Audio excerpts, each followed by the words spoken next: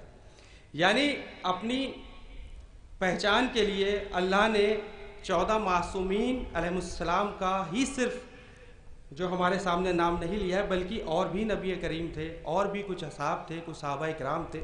یعنی یہ پورا ایک مجموعہ ہے جنہوں نے اللہ کو پہچنوایا۔ یعنی قرآن مجید ایک مجموعہ ہے، اس بات کا ثبوت ہے کہ وہی ایک ہے جس کی ہم سب عبادت کرتے ہیں، اور وہی لائق تعریف ہے، وہی یکتا ہے، اس کے سوا دوسرا کوئی معبود نہیں۔ اس چیز کو بتانے کے لیے ایک کے بعد ایک قربانیاں ہوتی رہیں۔ ایک کربلا 1400 سال پہلے ہوئی، آپ غور کریے، اور 1400 سال پہلے کربلا ہوئی، اس کے بعد جب جنت البقیع میں قبروں کو منہدم کیا گیا، ایک کربلا وہاں پر ہوئی۔ یعنی ایک شور و غل کے بیچ میں آل سعود ملعون نے، یا جتنی میرے خیال سے 7 اس وقت جو فہرست میں 7 کنگ ہیں، 7 نمبر پہ یہ جو بھی آخری کنگ ہے یہ ہے، اس کے پہلے جتنے بھی گزرے ان سبھی نے اس رسول یا ان رسول کی اکلوتی بیٹی بی بی فاطمہ زہرا سلام اللہ علیہا پر جو مظالم ڈھائے، وہ تاریخ اس بات کی گواہ ہے جو آج ہم پروٹیسٹ کی شکل میں، احتجاج کی شکل میں آپ کے سامنے آتے ہیں۔ اب سب سے پہلی چیز ہم کو آپ لوگ ایمان سے بتائیے، جب کہا جاتا ہے کہ الاجل یا امام، آج بھی میں وہاں بھی موجود تھا دھرنے پہ، کیونکہ دیکھیے بہت بڑی چیز ہوتی ہے کہ یہاں پہ بڑے بڑے حضرات آتے ہیں اور ماشاءاللہ تھوڑا سا تنزیہ ہو جاتا ہے، ممبر سے بیٹھ کے بڑی بڑی باتیں ہوتی ہیں کہ یہ نہ دیکھو کہ کون کہہ رہا ہے، یہ دیکھو کہ کیا کہہ رہا ہے۔ پھر یہ بات ان کو کہنے کا حق نہیں ہے جو لوگ جب احتجاج ہو معصومین علیہ السلام سے ریلیٹڈ، تو کسی بھی اسمبلی کا مولانا ہو اسے وہاں پہنچنے کا حق بنتا ہے۔ اسمبلی ورڈ میں نے یوز کیا، معذرت، لیکن یا تو پھر آپ یہ باتیں نہ کریے کہ یہ نہ دیکھو کہ کون کہہ رہا ہے، یہ دیکھو کہ کیا کہہ رہا ہے۔ آپ سوچیں کہ جب یہ احتجاج ہوتا ہے تو ہم سب کی ذمہ داری ہوتی ہے کہ ہم سب ایک پلیٹ فارم پہ آ جائیں۔ سب سے پہلے اللہ تو ہماری نیت کو دیکھ رہا ہے، ہماری نیت ثابت ہے نہیں، تقریباً 100 سال پورے ہونے والے ہیں، جس کا تس ویسے ہی سب کچھ بنا ہوا ہے۔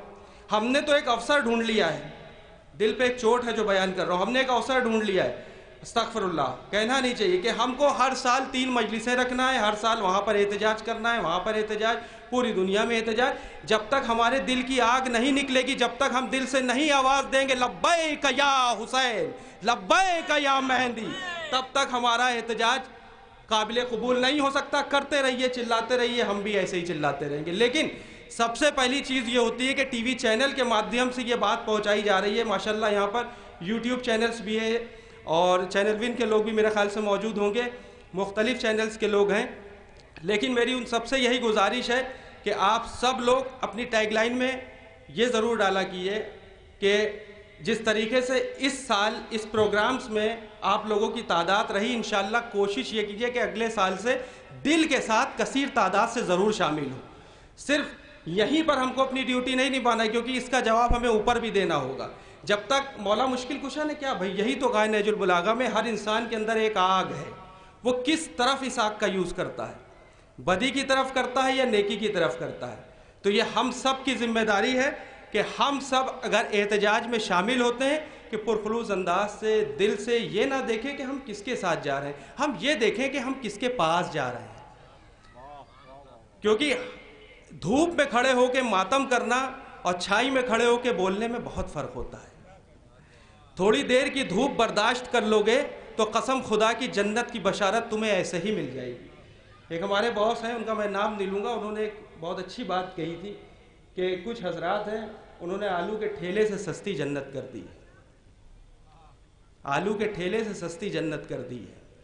یعنی 2 آنسو آپ نے بہا لیے، چوتھے امام کی حدیث پڑھ لی کہ جس نے 1 آنسو بہایا گویا میری دادی نے اسے جنت کی بشارت دے دی۔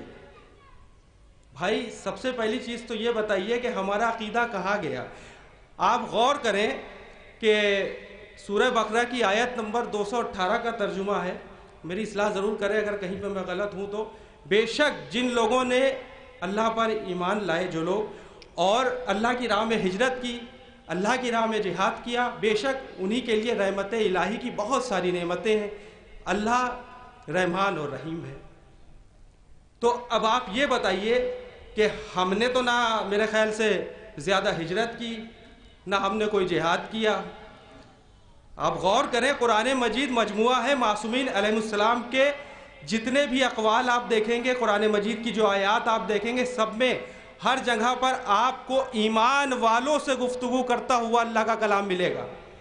اب آپ دل سے بتائیے ٹٹول کے کہ ہمارے اندر کتنوں کے اندر ایمان زندہ ہے؟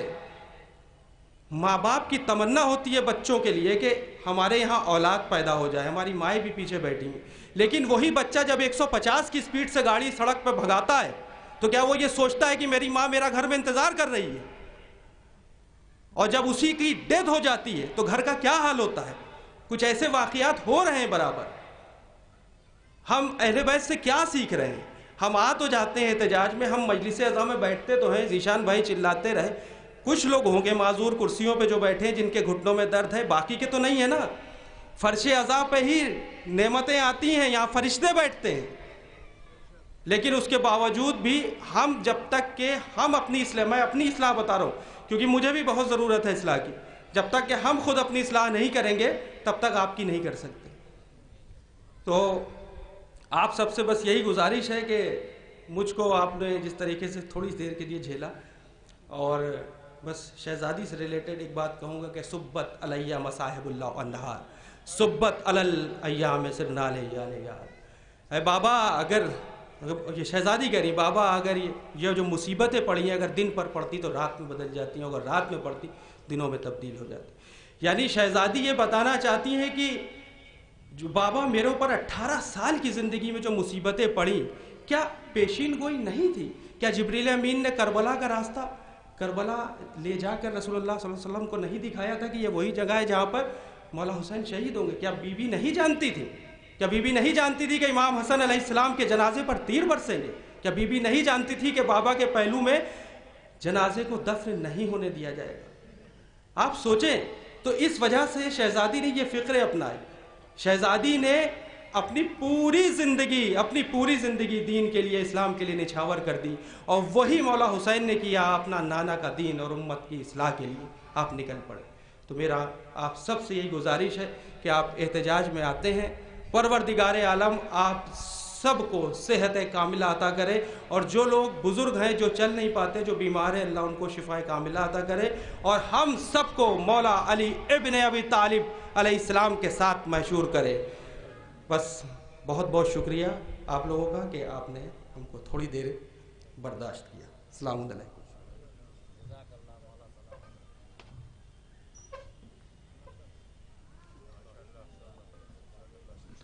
آپ سماعت کر رہے تھے جناب حسن آصف صاحب کو، جنہوں نے اپنے درد دل آپ کے سامنے بیان کیا۔ قبلہ تشریف فرما ہے، نذیر باقی صاحب تشریف فرما ہے، دور دراز ہمارے لائق احترام مومنین کرام موجود ہیں۔ میں نے پہلے دن جو بات انہوں نے کہی ہے، پہلے دن کا جو احتجاج تھا، یہاں پر پروفیسر شہریار صاحب کا نذیر بھائی ایک شعر پڑھا تھا جو علی گڑھ کے ہیں کہ کل رات حسین ابن علی گزرے ادھر سے، افسوس مگر کوئی بھی نکلا نہیں گھر سے۔ تو قوم کے حالات جو بھی ہیں، متحد ہو تو بدل دو گے نظام عالم، منتشر ہو گئے تو ذروں میں بکھر جاؤ گے۔ ضرورت ہے اس وقت ہمیں، حالات جو بھی ہیں، ہماری خوش نصیبی کہ ہمارے پاس در اہل بیت علیہ السلام ہے۔ آئیے جو باتیں نثر میں نہیں کہی جا سکتی اسے نظم میں کہا جا سکتا ہے۔ میں اس کے لیے بڑے ہی ادب کے ساتھ گزارش گزار ہوں۔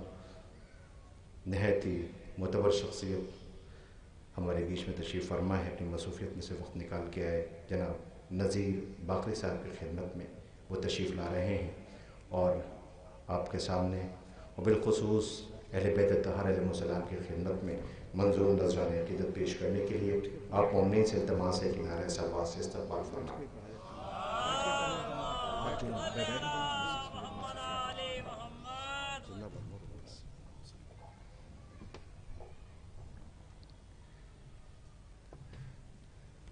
ہمارے آصف صاحب نے بہت عمدہ باتیں آپ تک پہنچائیں، اور بنیادی بات جہاں تک میں سمجھ پایا ہوں کہ جنت البقیع کے سلسلے سے اس کا سبب صرف اہل بیت علیہ السلام سے دشمنی ہے، اس کا سبب صرف اتنا ہے کہ امر بالمعروف اور نہی عن المنکر کو روکا جائے، اور یہی سبب کربلا کا تھا، یہی سبب انہدام جنت البقیع کا تھا، اور یہی سبب دوسری چیز ہے سورہ کوثر کی تلاوت بھی فرمائی۔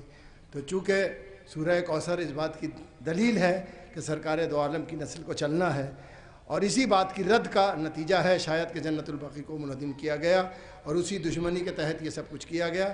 لیکن بس میں صرف اتنا جانتا ہوں، جہاں تک کہ انہوں نے مومنین کا بات کیا، تو مومنین چاہے کتنے ہی سیاستیں ہوں، کتنی ہی علماء کے مذاکرین مختبہ کے درمیان کچھ بھی ہو، لیکن ابھی تک الحمدللہ ہماری قوم اس بات پہ متفق ہے کہ حسین کے نام پہ کوئی اختلاف نہیں ہے، سب ایک جگہ اکٹھا ہو جاتے ہیں۔ اب ان کی کچھ مجبوریاں ہیں جن کی وجہ سے وہ نہ آ پائیں، یہ الگ موضوع ہے، یہ الگ بات ہے، ہم کسی کے عقیدے پہ کوئی تبصرہ نہیں کر سکتے۔ عقیدہ تو صرف عقیدے کا فیصلہ صرف معصومین ہی کر سکتے ہیں کہ کس کا کیا عقیدہ ہے۔ وقت کو ضائع کیے بغیر میں ایک سلوات پڑھیں تو میں نظر کرتا ہوں اپنی بات میں۔ شہزادی کے حوالے سے کچھ شعر پڑھتا ہوں، اس کے بعد پھر جنت البقیع کے حوالے سے پڑھتا ہوں، جو بھی پڑھتا ہوں عرض کرتا ہوں، ملاحظہ فرمائیے۔ مطلب عرض کرتا ہوں کہ نور مرکز، نور عصمت، نور کوثر فاطمہ، نور مرکز، نور عصمت، نور کوثر فاطمہ، آسمان جتنے بھی ہیں ان سب سے اوپر فاطمہ۔ صلوات پڑھیں محمد وآل محمد پہ۔ دوسرا مطلب ہے کہ کوئی دنیا میں نہیں ان کے برابر فاطمہ، کوئی دنیا میں نہیں ان کے برابر فاطمہ، کوئی دنیا میں نہیں ان کے برابر فاطمہ، تیرے بابا، تیرے بچے، تیرا شوہر فاطمہ۔ کوئی دنیا میں نہیں ان کے برابر فاطمہ، تیرے بابا، تیرے بچے، تیرا شوہر فاطمہ۔ بس ایک شعر آخری پڑھتا ہوں، بہت سے شعر ہیں، وقت کافی ہو چکا ہے، مناسب نہیں ہے کہ بہت زیادہ پڑھا جائے۔ اب بس یہ شعر پڑھتا ہوں میں، اس شعر کی وجہ سے میں نے باقی شعر کہے تھے۔ حضور یہ شعر ملاحظہ فرمائیے گا کہ زندگی بھر کا سفر اور ایک قدم باہر نہیں، زندگی بھر کا، یہ ایک میسج بھی ہے ہماری بہنوں کے لیے خاص طور سے، کہ زندگی بھر کا سفر اور ایک قدم باہر نہیں، گھر کے اندر فاطمہ، چادر کے اندر فاطمہ۔ زندگی بھر کا سفر اور ایک قدم باہر نہیں، زندگی بھر کا سفر اور ایک قدم باہر نہیں، گھر کے اندر فاطمہ، چادر کے اندر فاطمہ، گھر کے اندر فاطمہ، چادر کے اندر فاطمہ۔ عرض کرتا ہوں کہ اے خدا جن کے وسیلے سے ملی چھاؤں ہمیں، اے خدا جن کے وسیلے سے ملی چھاؤں ہمیں، کتنے برسوں سے لحد ان کی ہی بے سایہ ہے۔ اے خدا جن کے وسیلے سے ملی چھاؤں ہمیں، کتنے برسوں سے لحد ان کی ہی بے سایہ ہے۔ اب یہ اجڑے ہوئے روزے نہیں دیکھے جاتے، اب یہ اجڑے ہوئے روزے نہیں دیکھے جاتے، اس پر لعنت ہے تیری جس نے انہیں ڈھایا ہے۔ صلوات پر محمد و آل محمد۔ اور چار مصرے ملاحظہ فرمائیے، عرض کرتا ہوں کہ جب بھی آتی ہے انہیں سبت علیہ کی صدا، جب بھی آتی ہے انہیں سبت علیہ کی صدا، آسمانوں کے زمینوں کے طبق کھلتے ہیں، آسمانوں کے زمینوں کے طبق کھلتے ہیں۔ انا انزلنا پڑھیں ہاتھ کہاں پر رکھ کر، قبر زہرا کے نشان بھی تو نہیں ملتے ہیں۔ صلوات پڑھیں محمد والے۔ اور شعر پڑھتا ہوں بس، جنت البقیع کے حوالے سے کچھ شعر ہیں تھوڑے سے، وہ پڑھتا ہوں بس۔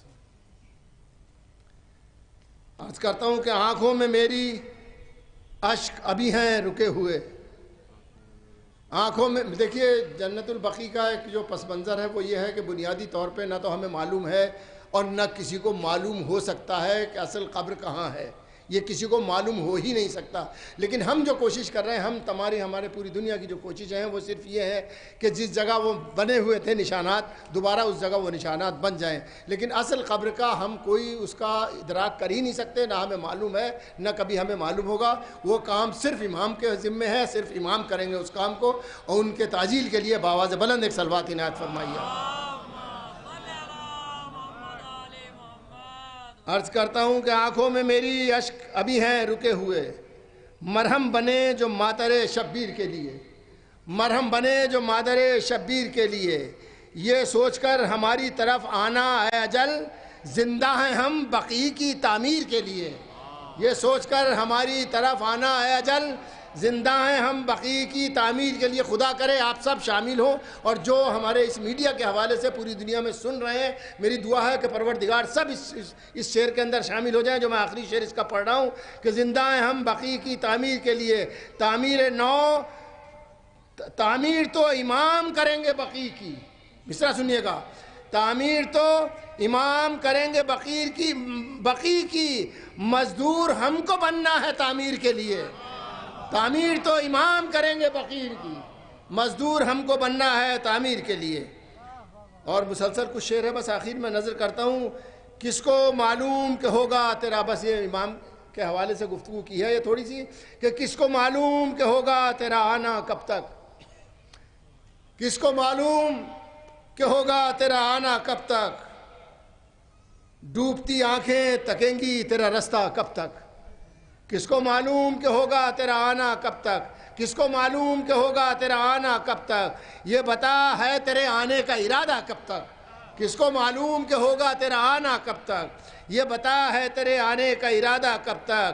ایک سانس آتی ہے رکتی ہے چلی جاتی ہے، ایک سانس آتی ہے رکتی ہے چلی جاتی ہے، ایک سانس آتی ہے رکتی ہے چلی جاتی ہے.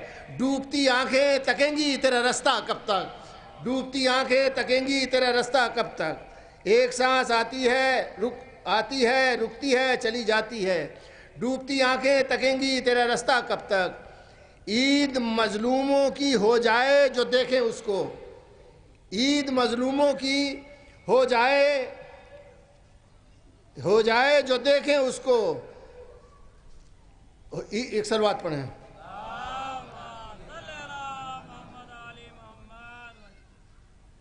عید مظلوموں کی ہو جائے جو دیکھیں اس کو، کہ منتقم چہرہ رہے گا پس پردہ کب تک. عید مظلوموں کی ہو جائیں جو دیکھیں اس کو، منتقم چہرہ رہے گا پس پردہ کب تک. آج پھر لگنے لگے ذکر علی پر پہرے، آج پھر لگنے لگے ذکر علی پر پہرے. بند ہوگا یہ سقیفائی تماشا کب تک، آج پھر لگنے لگے ذکر علی پر پہرے. بند ہوگا یہ سقیفائی تماشا کب تک، بند ہوگا یہ سقیفائی تماشا کب تک. زندگی میں تو زمانے کے ستم سہتے رہے،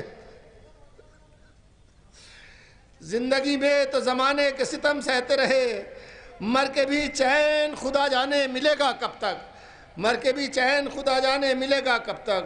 سلسلہ جاری ہے قبروں کے مٹانے کا ابھی، سلسلہ جاری ہے قبروں کے مٹانے کا ابھی. قبر میں تڑپے گا آخر کوئی مردہ کب تک، قبر میں تڑپے گا آخر کوئی مردہ کب تک. نور کے ٹکڑے جو ہیں زیر زمین مدت سے، نور کے ٹکڑے جو ہیں زیر زمین مدت سے.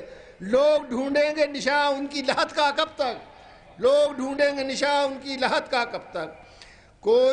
کون سویا ہے کہاں اس کا پتہ کیسے چلے، کون سویا ہے کہاں اس کا پتہ کیسے چلے. یہ بتانے کے لیے آئیں گے مولا کب تک، یہ بتانے کے لیے آئیں گے مولا کب تک. کون سویا ہے کہاں اس کا پتہ کیسے چلے، یہ بتانے کے لیے آئیں گے مولا کب تک.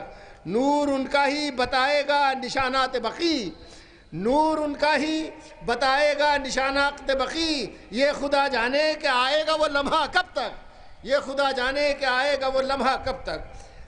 منتظر آنکھیں بھی ہیں، منتظر آنکھیں بھی بے نور ہوئی جاتی ہیں، منتظر آنکھیں بھی بے نور ہوئی جاتی ہیں، قبر زہرا پہ رہے گا یہ اندھیرا کب تک؟ منتظر آنکھیں بھی بے نور ہوئی جاتی ہیں، قبر زہرا پہ رہے گا یہ اندھیرا کب تک؟ پوچھتے ہیں، بس مقطع عرض کرتا ہوں کہ پوچھتے ہیں چلو روضے پہ محمد کے نظیر، پوچھتے ہیں چلو روضے پہ محمد کے نظیر، ہوگا تعمیر نیا روضہ زہرا کب تک؟ پوچھتے ہیں یہ چلو روضہ احمد پہ نظیر، ہوگا تعمیر نیا روضہ زہرا کب تک؟ بہت شکریہ۔ ربنا تقبل منا انک انت السمیع العلیم۔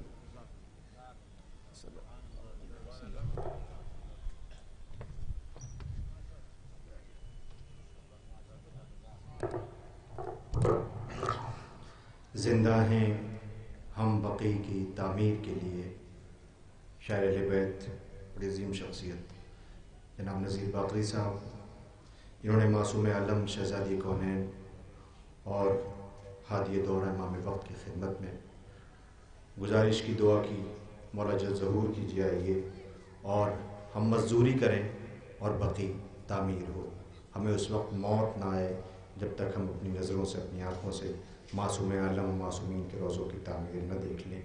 حسن آصف صاحب نے ایک بات کہی تھی کہ وہاں پہ معصومین کے روزے ہیں، لیکن ہم زیادہ جو ہے معصومہ کا ذکر کرتے ہیں، اور سچ ہے اللہ نے بھی تعارف انہی کے ذریعے معصومین کا کرایا تھا۔ بے شک حدیث کے ساتھ کو ہم پڑھتے ہیں کہ چادر کے اندر کون ہے، دکھاتا ہوں فاطمہ تو ابوہا بالوہا بنوہا، یہ ذکر ہے۔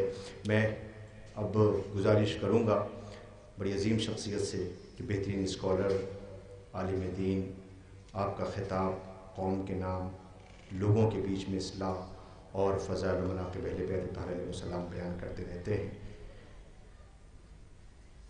ایک صلوات پڑھیں بر محمد و آل محمد۔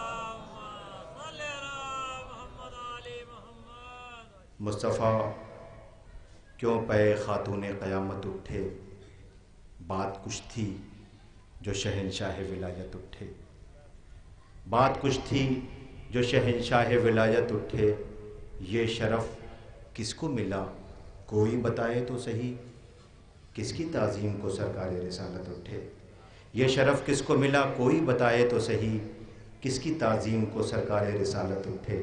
سلام ہو ہمارا اس معصومہ بی بی پر۔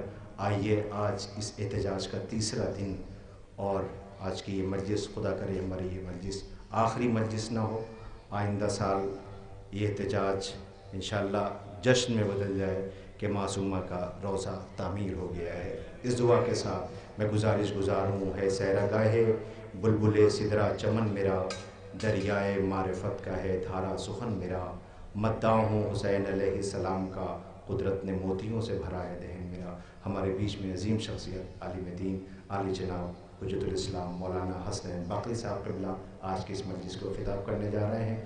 آپ تمامی مومنین سے گزارش ہے ایسے تڑپ کر اور صدق دل سے، خلوص دل سے بارگاہ عظمت اہل بیت طاہرہ علیہ السلام میں ایسا درود پڑھیں کہ امام وقت کے حضور میں ہو۔ اور میں گزارش کر رہا ہوں علی جناب مولانا حسنین باقری صاحب قبلہ کی خدمت میں، وہ تشریف لا رہے ہیں، بلند ترین نعرہ صلوات۔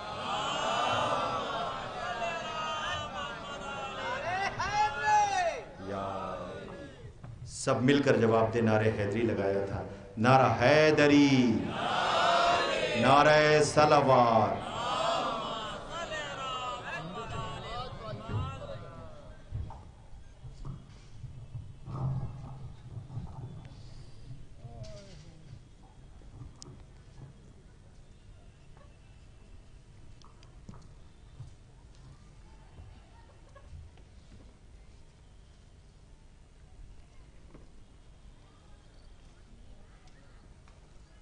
فاتحہ۔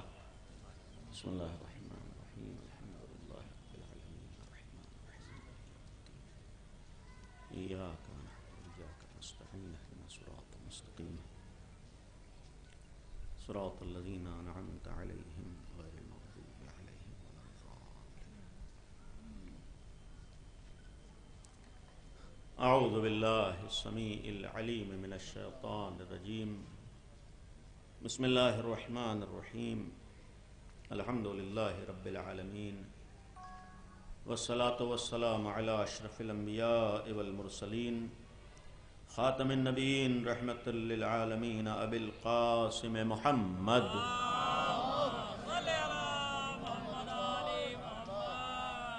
وآلہ الطیبین الطاہرین المعصومین المظلومین لا سیما بقیت اللہ فی الارضین ارواحنا وارواح العالمین علی تراب مقدمہ الفداء ولعنت اللہ علی اعدائہم وغاصب حقوقہم وقاتلیہم ومنکری فضائلہم اجمعین. اما بعد، قال اللہ سبحانہ تبارک وتعالی وقولہ الحق اعوذ باللہ من الشیطان الرجیم ذالک ومن یعظم شعائر اللہ فإنها من تقوى القلوب. صلوات پڑھیں بر محمد.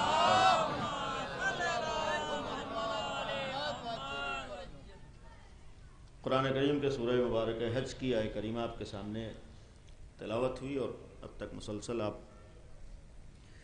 ابتداً 3 دن سے جنت البقیع کے حوالے سے، اور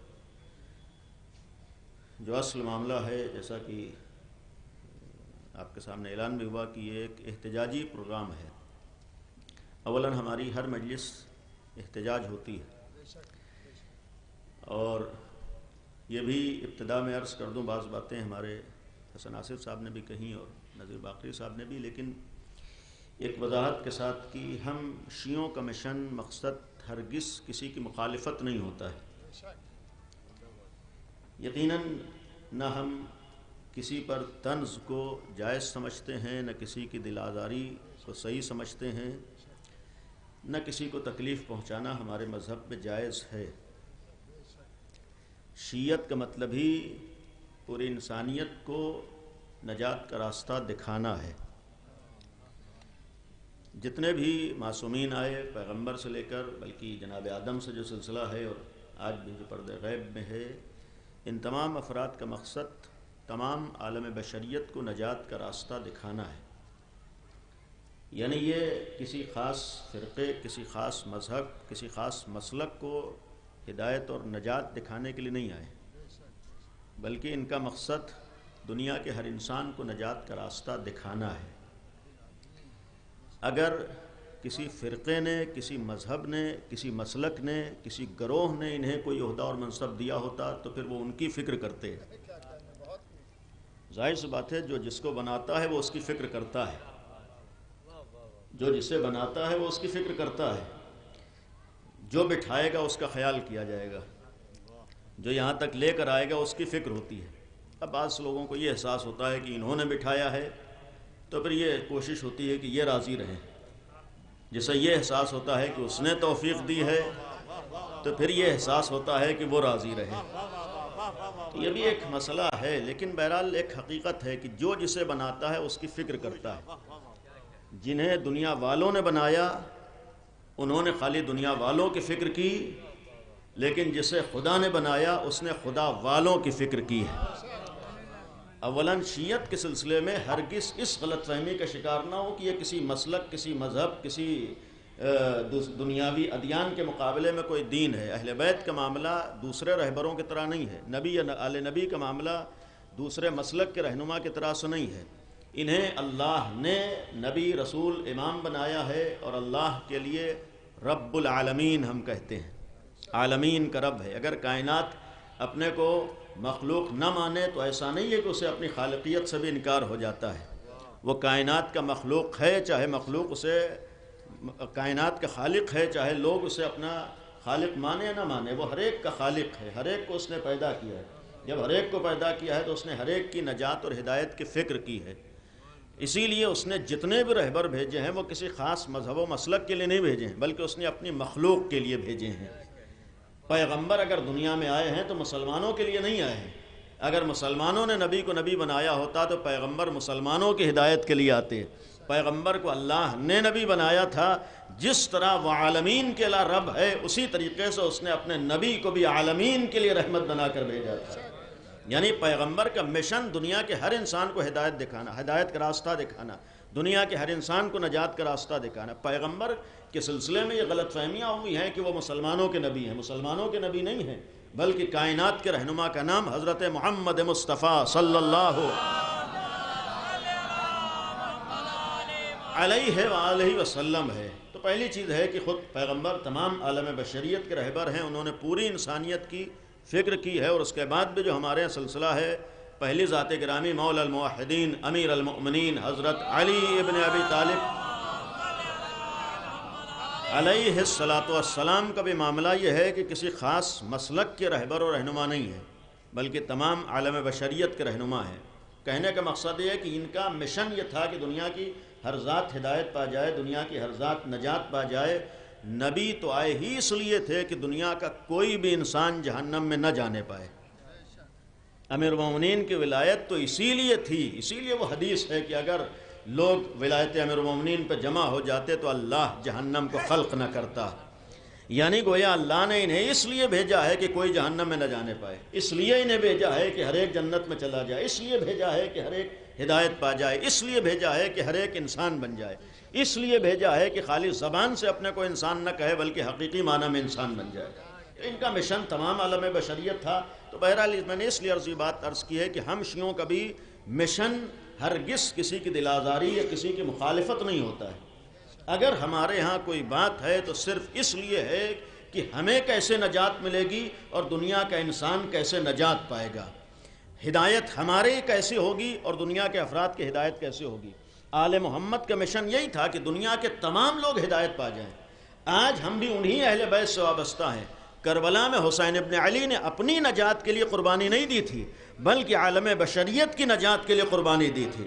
حسین ابن علی تو نجات یافتہ تھے، پھر کربلا میں جا کر 72 قربانیاں کیوں دی ہیں؟ اسی لیے تو دی ہیں تاکہ حسین ابن علی کے ذریعے سے دنیا نجات کے راستے کو پہچان لے اور ہدایت کے راستے کو پہچان سکے، یعنی عالم بشریت کو ہدایت کا راستہ دکھانا، نجات کا راستہ دکھانا۔ اور پہلی چیز ہمارا مشن ہر ایک کی ہدایت کو، ہر ایک کو ہدایت کا پیغام دینا۔ اب ظاہر سی بات ہے کبھی کبھی ہدایت اور نجات کے لیے ممکن ہے کہ آپ کے سامنے وہ راستے بھی بتائے جائیں کہ اس راستے پر چلو تمہیں ہدایت ملے گی، اور ممکن ہے کہ کسی کی بھلائی، کسی کی ہدایت، کسی کی نجات کے لیے کچھ راستوں سے ہوشیار بھی کیا جائے کہ ان راستوں سے ہوشیار رہنا، اس لیے کہ اگر ان راستوں پہ چلو گے تو سوائے ضلالت و گمراہی کے کچھ نہیں ہوگا۔ تو اگر ایسے راستوں کی نشاندہی ہو یا کچھ ایسے نام آئے تو یہاں اختلاف تعصب یا مذہب یا مسلک کی بنیاد پر نہیں ہوتا ہے، صرف ہدایت کی بنیاد پر ہوتا ہے کہ آؤ اس راستے پر آؤ گے تو ہدایت ملے گی اور اس راستے پر جاؤ گے تو ضلالت و گمراہی تمہاری قسمت بن جائے گی۔ تو یہاں معاملہ بعض افراد کے نام آنے کا ہرگز یہ نہیں ہوتا ہے کہ ہمارا کسی سے اختلاف ہے لہذا ہم اسے کہتے ہیں۔ ایک بحث ہے خود جنت البقیع کا معاملہ، اور چونکہ یہ بھی احتجاجی ایک سلسلہ ہے، اس سلسلے میں بالخصوص نوجوانوں کے لیے ایک بات عرض کر دوں۔ ابھی وہابیت کا تذکرہ کیا، یہ یقین رکھیے کہ عالم اسلام کے میں ابتدائے اسلام سے آج تک اسلام کو اتنا نقصان ان لوگوں سے نہیں پہنچا ہے کہ جو لوگ کھل کر اسلام کے مقابلے میں دشمن بن کر آئے، بلکہ اسلام کو ان لوگوں سے زیادہ نقصان پہنچا جن کے چہروں پر اسلام کی نقاب ڈال کر مسلمانوں کے درمیان شامل کرنے کی کوششیں ہوئی ہیں۔ یعنی زیادہ اسلام کو نقصان ان لوگوں سے پہنچا ہے کہ جنہیں، یہ بھی ایک الفاظ پر توجہ دیجیے کہ جنہیں استعمار نے اسلام کی نقابیں ڈال کر مسلمانوں کے درمیان لانے کی کوششیں کی ہیں، اور یہ ابتدائی دور سے آج تک یہ سلسلہ چل رہا ہے۔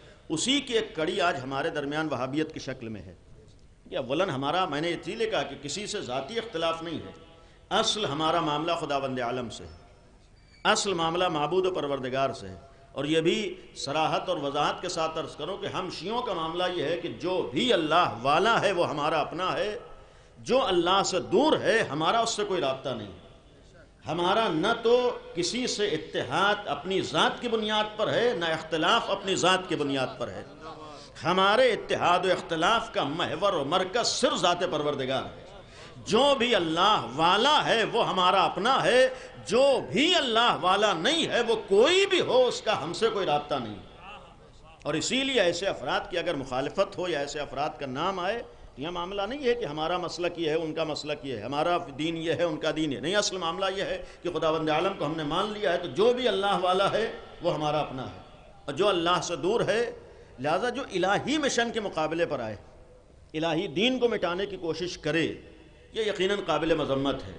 ابتداً یہ جنت البقیع کا جو اصل میٹر ہے، معاملہ ہے، ابھی آپ نے سنا کہ وہاں پر روایات کے اعتبار سے اولاً یہ اسلامی تحریک کے بعد، اسلام کے پھیلنے کے بعد سب سے پہلا اسلامی قبرستان قرار پایا، یعنی مسلمانوں کا سب سے پہلا باقاعدہ اگر قبرستان ہے وہ جنت البقیع ہے، اور اس میں جیسا کہ مشہور ہے تقریباً 10,000 اصحاب دفن ہیں، یعنی جنت البقیع میں 10,000 اصحاب کے سلسلے ملتا ہے کہ دفن ہیں۔ آج بعض افراد صحابیت کی دہائی دیتے ہیں اور ہر موقع پر صحابیت کو ایک اپنے مذموم مقاصد کے لیے ذریعہ بناتے ہیں۔ اگر واقعاً صحابیت کی دہائی ہے تو کیا یہاں صحابیت کا معاملہ نہیں ہے؟ بھائی اگر مسئلہ صحابیت کا ہے، اصحاب کے احترام کا ہے، تو کیا یہ احترام نہیں ہے کہ ان کی قبریں کھود دی جائیں؟ تو تقریباً 10,000 اصحاب جنت البقیع میں دفن ہیں، اور یہ 10,000 کی تعداد کم نہیں ہے۔ اور اس کے علاوہ جو اہم شخصیات جنت البقیع میں دفن ہیں، آپ کے سامنے ایک تصویر ہے جس میں 4 نشان قبر بنے ہوئے ہیں۔ یہ اولاً یہ بھی پہلی دفعہ ایسا نہیں ہے کہ جنت البقیع کو تباہ کیا گیا۔ اولاً وہابیت کے ہاتھوں سب سے پہلے 1220 ہجری میں جنت البقیع کو تباہ کیا گیا تھا، اور پھر اس وقت جب شدت سے احتجاج ہوا تو اس کے بعد بہرحال ایک دوسری حکومت آئی جس سے ان کا خاتمہ ہوا تھا۔ دوبارہ جب ان کی حکومت آئی ہے 1343 ہجری، 1344 ہجری، یعنی آج ہے 1443 ہجری، تقریباً آج 99 سال آج مکمل ہو گئے، یعنی 99 سال مکمل ہو گئے آج جنت البقیع کو تباہ ہوئے۔ 1343 ہجری میں اسے مسمار کیا گیا، اور پھر اس وقت جب احتجاج اور اعتراض شروع ہوا تب اتنی اجازت ملی تھی کہ یہ نشان قبر باقی رہ جائیں۔ یعنی اس لیے میں نے عرض کیا ہے کہ بعض لوگ سوچتے ہیں کہ احتجاج کا فائدہ کیا ہے، یعنی آدمی یہ سوچتا ہے کہ ہم یہاں بیٹھے ہیں، اس احتجاج سے فائدہ کیا، فلاں جگہ پر کیوں جائیں، وہاں پر کیوں جائیں، اس احتجاج کا فائدہ کیا ہے؟ نہیں، ایک فائدہ یہ ہے کہ اگر امت مسلمہ خاموش رہتی تو پہلی چیز ہے کہ یہ آثار آپ کے سامنے یہ بھی نہ ہوتے، اس لیے کہ اصل منصوبہ یہ تھا کہ بالکل اس جگہ کو برابر کر دیا جائے، وہاں سے یا تو روڈ نکال دی جائے یا مکمل ایک صحن بنا دیا جائے کہ یہ پتہ بھی نہ چلے کہ کس جگہ پر کس کی قبر تھی۔ یہ ابتدا میں احتجاج کا ایک اثر تھا کہ یہاں تک باقی۔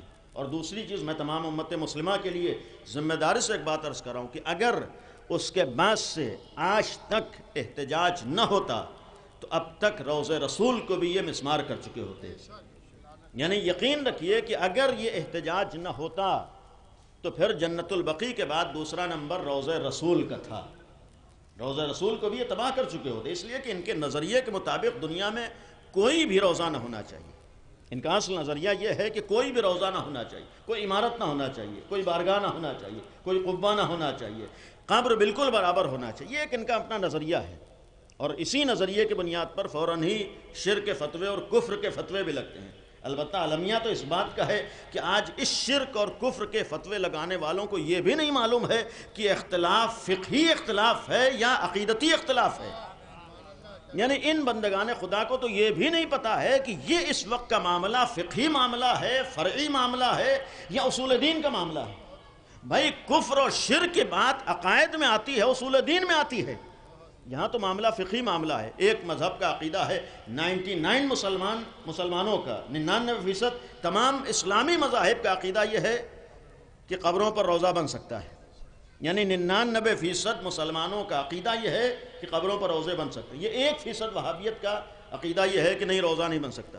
تو اولاً یہ اختلاف فقہی اختلاف ہے، عقیدتی اختلاف نہیں ہے، لہذا فقہ کی بنیاد پر کسی پر شرک کا الزام نہیں لگایا جا سکتا، اس لیے کہ تمام اسلامی فرقوں میں فقہی اختلافات موجود ہیں۔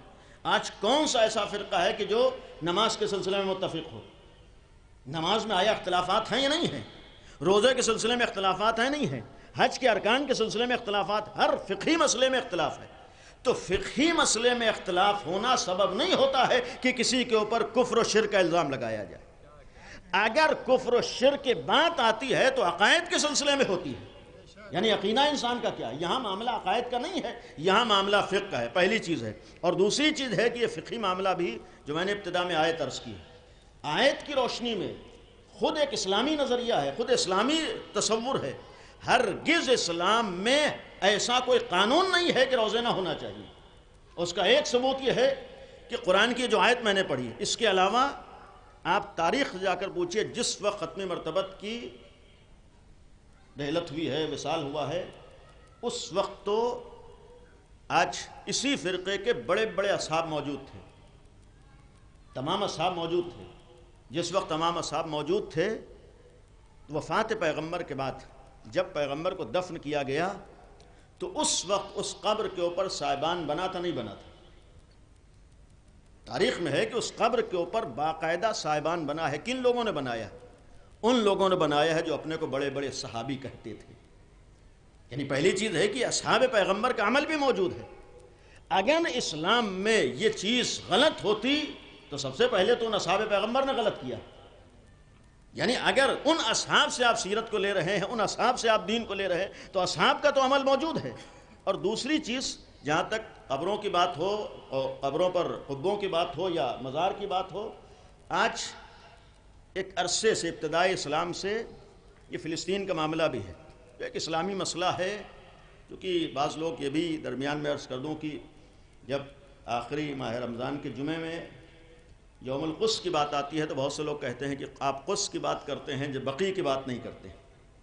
ہمارے معاملہ یہاں قدس یا صرف بقی کا نہیں ہے، یہاں معاملہ ناانصافی اور ظلم کا ہے، اور ہر چیز کا ایک موقع و محل ہوتا ہے۔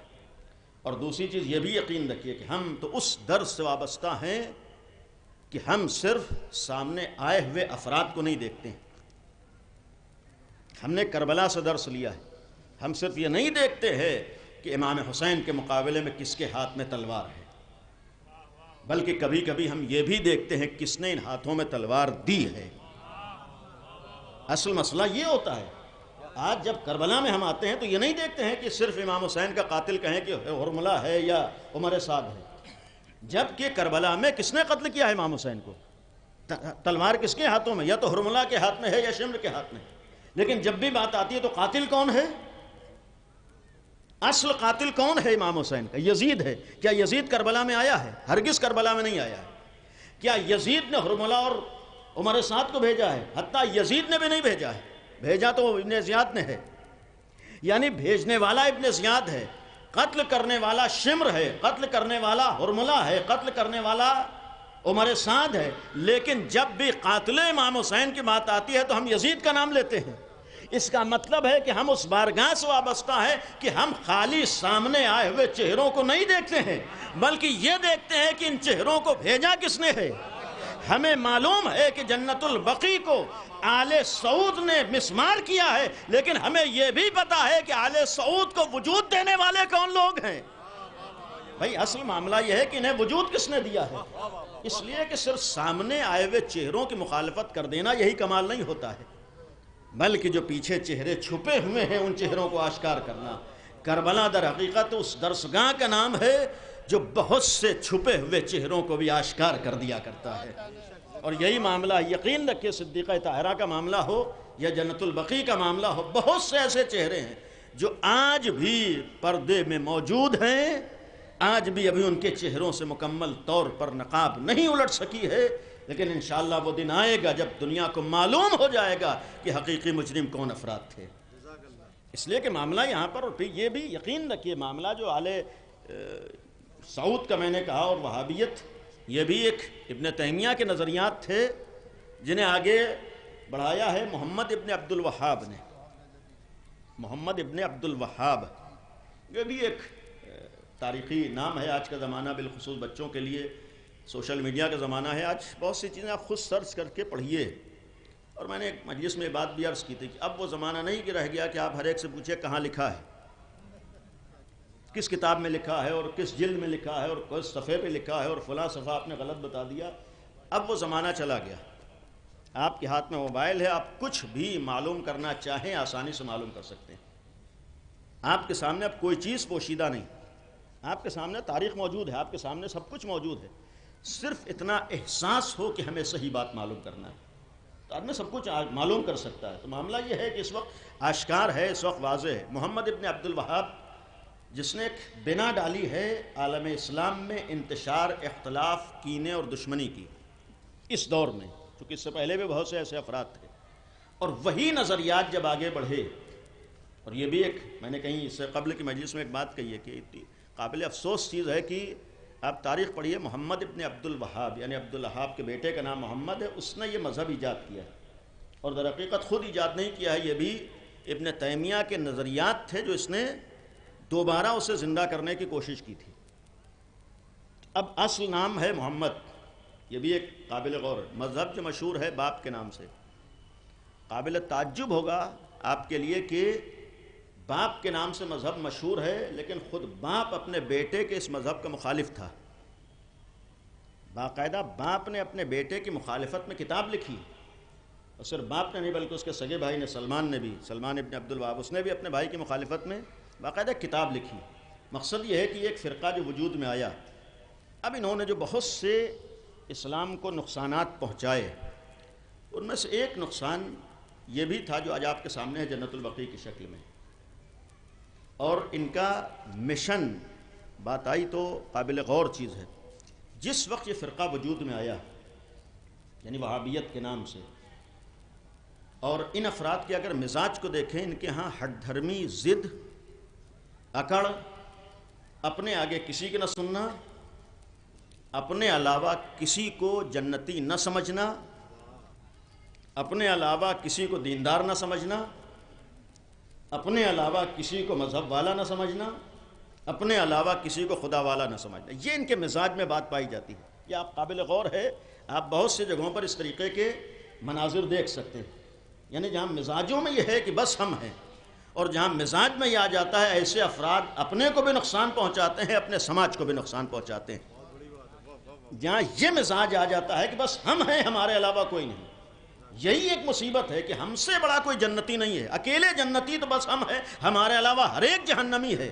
پیغمبر کا مشن یہ نہیں تھا کہ اکیلے ہم جنتی ہیں، ہمارے علاوہ ہر ایک جہنمی ہے۔ پیغمبر کا تو مشن یہ تھا کہ اگر ہم جنتی ہیں تو ہر ایک کو جنت کا راستہ دکھا دیں گے۔ مشن تو یہ تھا کہ اگر ہم جنتی ہیں تو ہر ایک کو ہم جنت کا راستہ دکھا دیں۔ امیر المومنین کا مشن یہی تھا کہ ہم جنتی ہیں، ہم سردار جنت ہیں، تو ہر ایک کو جنتی بنا دیں گے۔ تو گویا جس کے مزاج میں یہ بات پائی جاتی ہے کہ ہم اگر ہدایت یافتہ ہیں تو دوسروں کو بھی ہدایت کا راستہ دکھا دیں گے، ہم جنتی ہیں تو دوسروں کو جنت کا راستہ دکھا دیں گے، سمجھ لیجئے سچا وہی نبی کا ماننے والا ہے، سچا وہی علی کا ماننے والا ہے، سچا وہی دیندار ہے، اور سچا وہی مولائی ہے۔ مولائیت اسے نہیں کہتے ہیں کہ اکیلے ہم جنتی، یہ تو اس فرقے کا ایک مزاج بن گیا ہے کہ ہمارے علاوہ کوئی اس مسلمان نہیں ہے، ہمارے علاوہ کوئی دیندار نہیں ہے، ہمارے علاوہ کوئی اللہ والا نہیں، اور اسی میں ایک چیز ہے کہ اپنے آگے کسی کو نہیں سننا ہے۔ اور اس کی وجہ بھی کیا ہے، یہ قابل غور ہے۔ دین اسلام میں سب سے زیادہ اگر کسی چیز کی تاکید ہے وہ اپنے عقل اور فکر اور شعور کو استعمال کرنے کی۔ ہمارا دین اس چیز کے اوپر بہت زیادہ زور دیتا ہے کہ اللہ نے تمہیں عقل دی ہے، اس کا استعمال کرو، اللہ نے تمہیں فکر دی ہے، اس کا استعمال کرو، اللہ نے تمہیں شعور دیا ہے، اس کا استعمال کرو۔ اور اگر آپ پوری انسانی تاریخ میں اٹھا کر دیکھیے، وہاں انسانیت کو نقصان پہنچا ہے کہ جہاں پر لوگوں نے عقل اور فکر اور شعور کو کام میں نہیں استعمال نہیں کیا ہے۔ اور تنہا نقصان ہی نہیں پہنچا ہے بلکہ پوری انسانی تاریخ گواہ ہے کہ غلط افراد اسی وقت اپنے غلط مشن میں کامیاب ہوئے ہیں جب لوگوں نے اپنی عقل اور فکر کا استعمال نہیں کیا، ورنہ یہ ناممکن ہے کہ یزید جیسے افراد کامیاب ہو جائیں، یہ ناممکن ہے کہ یزید کے آباء و اجداد جیسے بدترین افراد کامیاب ہو جائیں۔ آج اگر یقین رکھیے کہ انسانی تاریخ میں اگر کوئی غلط آدمی کسی بھی عنوان سے کامیاب ہوتا ہے یا سر پر چڑھتا ہے تو اسی وقت چڑھتا ہے جب سامنے والے اپنی عقل کا استعمال نہیں کرتے ہیں۔ انسان جب اپنے شعور کا استعمال نہیں کرتا ہے تب غلط لوگوں کو موقع ملتا ہے سر پہ چڑھنے کا، ورنہ اگر لوگ اپنے عقل اور فکر اور شعور کو استعمال میں لے آئیں تو کبھی بھی نقصان پہنچانے والوں کو اپنے مقصد میں کامیابی کا موقع فراہم نہیں ہوتا ہے۔ یعنی اگر کوئی غلط آدمی نقصان پہنچاتا ہے تو اس کو نقصان پہنچانے کا موقع یہی پبلک دیا کرتی ہے، اس وقت دیتی ہے جب عقل و شعور کا استعمال نہیں کرتا۔ اور اس کا ثبوت یہ ہے کہ کربلا میں امام حسین کے لیے، اس سے قبل کہیں عرض کیا، امام حسین کی اگر آپ اس جملے پر غور کیجئے کہ جس وقت کربلا کے لیے نکلے ہیں تو سرکار سید الشہداء نے جملہ کہتے ہوئے پہلا قدم بڑھایا ہے کہ انما خرجت لطلب الاصلاح فی امت جدی، میں اپنے نانا کی امت کی اصلاح کے لیے جا رہا ہوں۔ مسئلہ یزید سے ہے، اختلاف یزید سے ہے، بیعت یزید نے مانگی ہے، آج آپ کے مقابلے میں یزید کھڑا ہے، آج یزید اپنے کو حاکم اسلامی کہہ رہا ہے، آج یزید آپ سے بیعت کا مطالبہ کر رہا ہے، یزید آپ کے مقابلے میں جنگ کے لیے آ رہا ہے، لیکن امام حسین کیا فرما رہے ہیں؟ میں امت کی اصلاح کے لیے جا رہا ہوں۔ بھائی بگڑا ہوا یزید ہے اور آپ امت کی بات کر رہے ہیں، مقابلے پر یزید ہے اور آپ اصلاح کی بات امت کے لیے، پبلک کے لیے کر رہے ہیں، لیکن امام حسین کا جملہ یہی ہے کہ میں امت کی اصلاح کے لیے جا رہا ہوں۔ شاید امام حسین نے رہتی دنیا تک ایک پیغام دیا ہے کہ میں امت کی اصلاح کے لیے اس لیے جا رہا ہوں کہ اگر امت کی اصلاح ہوئی ہوتی تو آج یزید جیسے فاسق و فاجر حاکم اسلامی نہ بن رہے ہوتے، اگر یزید جیسے افراد برسر اقتدار آتے ہیں، حاکم اسلامی بنتے ہیں، تو یزید جیسوں کی غلطی کم ہوتی ہے، اس پبلک کی غلطی زیادہ ہوتی ہے جو اپنی ذمہ داریوں کو سمجھ نہیں پاتی ہے، جو اپنے شعور کا مظاہرہ نہیں کر پاتی ہے، جو خود نہیں سمجھ پاتی ہے۔ تو اصل مسئلہ یہ ہوتا ہے کہ خود انسان کے اندر کتنا شعور ہے۔ آج دنیا میں اگر غلط لوگ کامیاب ہوتے ہیں اور اپنے ساتھ 10 20 15 لوگوں کو جمع کر لیتے ہیں تو سوال یہ نہیں ہوتا ہے کہ وہ غلط آدمی غلط کام کر کے گیا، اصل سوال یہ ہوتا ہے کہ ان لوگوں کو کیا ہوا ہے کہ جنہوں نے اس کا سپورٹ کیا تھا۔ اور یہ اسی وقت آدمی غلط لوگوں کا سپورٹ کرتا ہے جب اپنی عقل کا استعمال نہیں کرتا ہے۔ لہذا اگر اسلامی طریقہ، اسلامی تحریک دیکھیں اور اسلامی مزاج دیکھیں، اسلام میں قدم قدم پر یہی حکم ہے کہ تم اپنی عقل کا استعمال کرو۔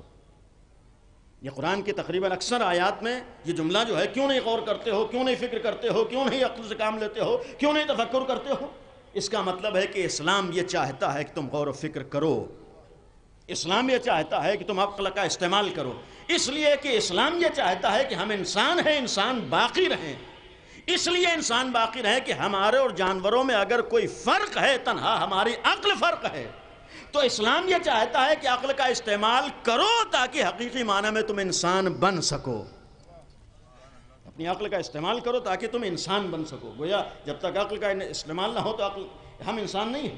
تو اسلام کا زور ہے، قرآن کا زور ہے کہ عقل کا استعمال ہو۔ آج جتنی بھی غلط تحریکیں، غلط افراد ہیں، وہ یہی چاہتے ہیں کہ آپ اپنی عقل کا استعمال نہ کیجیے۔ آدمی جب روڈ پہ بیٹھ کے غلط مال بیچتا ہے تو ہمیشہ یہ چاہتا ہے کہ سامنے والا زیادہ چھان بین نہ کرے، ہمیشہ یہی چاہتا ہے کہ اس میں زیادہ غور و فکر نہ کرے، بس کسی طریقے سے لے کے چلا جائے، اس لیے کہ اسے معلوم ہے کہ زیادہ چھان بین کرے گا تو اس کی حقیقت آشکار ہو جائے گی۔ اگر زیادہ چھان بین کرے گا، زیادہ غور و فکر کرے گا تو اس کا خراب ہونا سامنے آ جائے گا۔ یہ کسی طریقے سے آنکھ بند کر کے اس چیز کو لے لے، یہ ہر انسان کا مزاج ہوتا ہے۔ اور اسی لیے یقین رکھیے، دنیا میں ایک لفظ ہمارے یہاں بہت زیادہ استعمال ہو رہا ہے، جس کو بہت زیادہ بڑھاوا دیا گیا، وہ ہے اندھ بھکتی، جس کو ہم اپنی زبان میں کہیں کہ اندھی عقیدت۔ ہر مذہب کے لیے سب سے خطرناک چیز یہ اندھی عقیدت رہی ہے۔ کسی بھی مذہب کو اندھی عقیدت سے زیادہ کسی اور چیز سے نقصان نہیں ہوا۔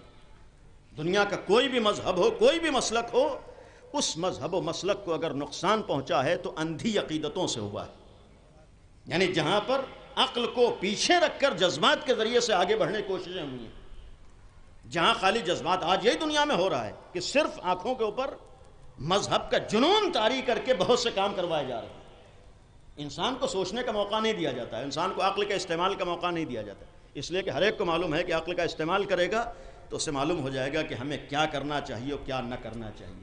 عقل کا استعمال کرے گا تو سوچے گا کہ ہم کس کے ہاتھوں استعمال ہو رہے ہیں، عقل کا استعمال کرے گا تو پتہ ہوگا کہ کون ہمیں استعمال کر رہا ہے۔ اس لیے کہ جب انسان عقل کا استعمال نہیں کرے، جو چاہے گا کروا لیا جائے گا، اور آج یہی ہو رہا ہے کہ عقل کا استعمال نہ کرو۔ تو اسلام کا زور ہے کہ تم عقل کا استعمال کرو تاکہ تم خود فائدہ اٹھاؤ اور دوسروں کو فائدہ پہنچاؤ۔ دنیا یہ چاہتی ہے کہ تم عقل کا استعمال نہ کرو۔ اسی لیے قابل غور چیز وہابیت کی اگر آپ تاریخ اٹھا کر دیکھ کہاں سے اس کا آغاز ہوا ہے، ایک معتبر حوالہ دے رہا ہوں، آیت اللہ بروجردی، اور ان کے سلسلے میں نقل کیا ہے شہید مطہری نے۔ آیت اللہ بروجردی کے لیے ایک معتبر فقیہ اور عالم ہے، انہوں نے ایک جملہ کہا ہے کہ 12ویں صدی میں، یعنی جب یہ فرقہ وجود میں آیا، اس وقت باقاعدہ یورپ میں ایک تحریک چلی تھی عقل کے خلاف، توجہ دیجیے گا، یعنی باقاعدہ یورپ میں ایک تحریک چلی تھی عقل کے خلاف، یعنی ان کا مشن یہ تھا کہ لوگ عقل کا استعمال نہ کریں، اب جو کہہ دیا جائے آپ مان لیجیے، جو بتا دیا جائے سر جھکا کے تسلیم کر لیجیے، آپ زیادہ سوال نہ کیجیے، زیادہ پوچھیے نہ، زیادہ جستجو نہ کیجیے، عقل کا استعمال نہ کیجیے۔ باقاعدہ ایک تحریک چلی تھی عقل کے خلاف، اسی تحریک سے متاثر ہو کر عالم اسلام میں یہ فرقہ وجود میں لایا گیا، یعنی یہ فرقہ جو وجود میں آیا تھا اسی تحریک کا نتیجہ تھا۔ اور رک کر ایک جملہ عرض کروں کہ انہی کے بقول عالم اسلام میں یہ فرقہ وجود میں آیا اسی تحریک سے متاثر ہو کر جسے وہابیت کہا گیا ہے، اور اسی تحریک سے متاثر ہو کر مومنین کے درمیان ایک فرقہ وجود میں آیا جسے اخباریت کہا گیا ہے۔ آیت اللہ بروجردی کے میں الفاظ نقل کر رہا ہوں، بقول ان کے دونوں مذاہب میں یہ فرقے وجود میں لائے گئے، ان کی اصل یہ تھی کہ تم عقل کا استعمال نہ کرو، اصل یہ تھی کہ تم غور و فکر نہ کرو، اصل یہ تھی بس آنکھ بند کر کے مان لو۔ وہاں وہابیت ہے اور ہمارے ہاں اخباریت ہے۔ اس کا مطلب ہے کہ میں نے ابتدا میں کہا تھا کہ ہمارا اختلاف کسی سے ذاتی اختلاف نہیں ہے، اصل معاملہ کون حق کے راستے پر اور کون حق کے راستے پر رکاوٹ بنتا ہے۔ اگر واقعاً ہم حق والے ہیں تو ہمارا فریضہ سامنے چہروں کو نہیں دیکھنا ہے بلکہ اپنے اصل مقصد کو دیکھنا ہے۔ اور یقین رکھیے کہ آج تک بہت سے موقعوں پر حق کے آشکار نہ ہونے کی وجہ یہ ہے کہ ہم نے لوگوں کے چہروں کو دیکھا ہے، اپنی ذمہ داری کو نہیں دیکھا ہے۔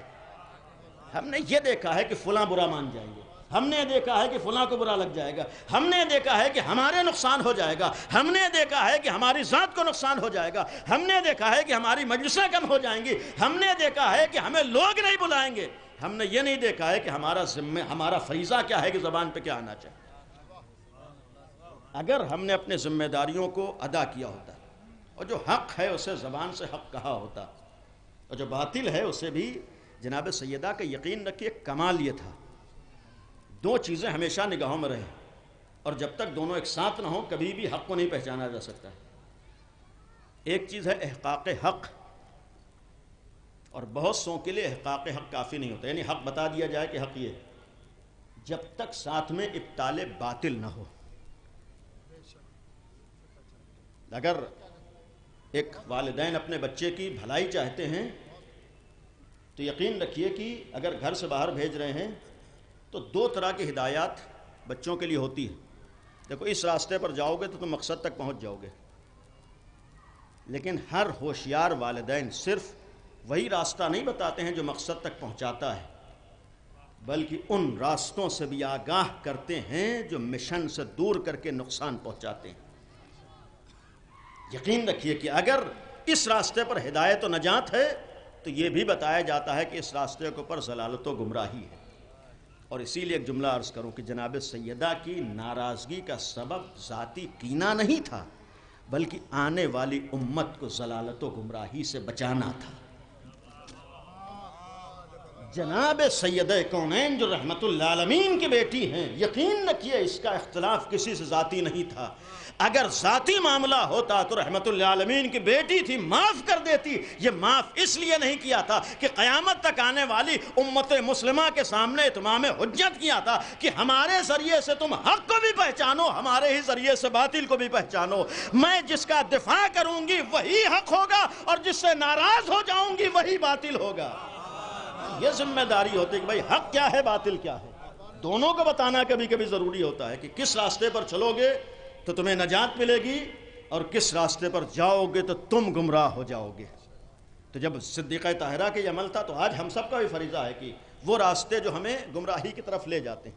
ایک پہلو آیا اخباریت کا معاملہ ہے، یہ بھی آج ہمارے لیے جس طریقے سے عالم اسلام میں وہابیت کا مسئلہ ہے، جس نے بنا میں اسلام کو نقصان پہنچایا ہے، ویسے ہمارے ہاں بعض نادان افراد ہیں، بعض بہرحال ایسے نوجوان ہیں جنہوں نے خالی جذبات میں آ کر، آج ہمارا فریضہ ہے کہ ہم غدیر کو پہچانیں، آج ہماری ذمہ داری ہے کہ ہم ولایت علی کو پہچانیں، آج ہماری ذمہ داری ہے کہ ہم غدیری شریعت کو پہچانیں، اور اتنا یقین رکھیے کہ غدیری شریعت اس مقدس شریعت کا نام ہے جس تک ہر ایرا غیرہ آسانی سے نہیں پہنچ سکتا۔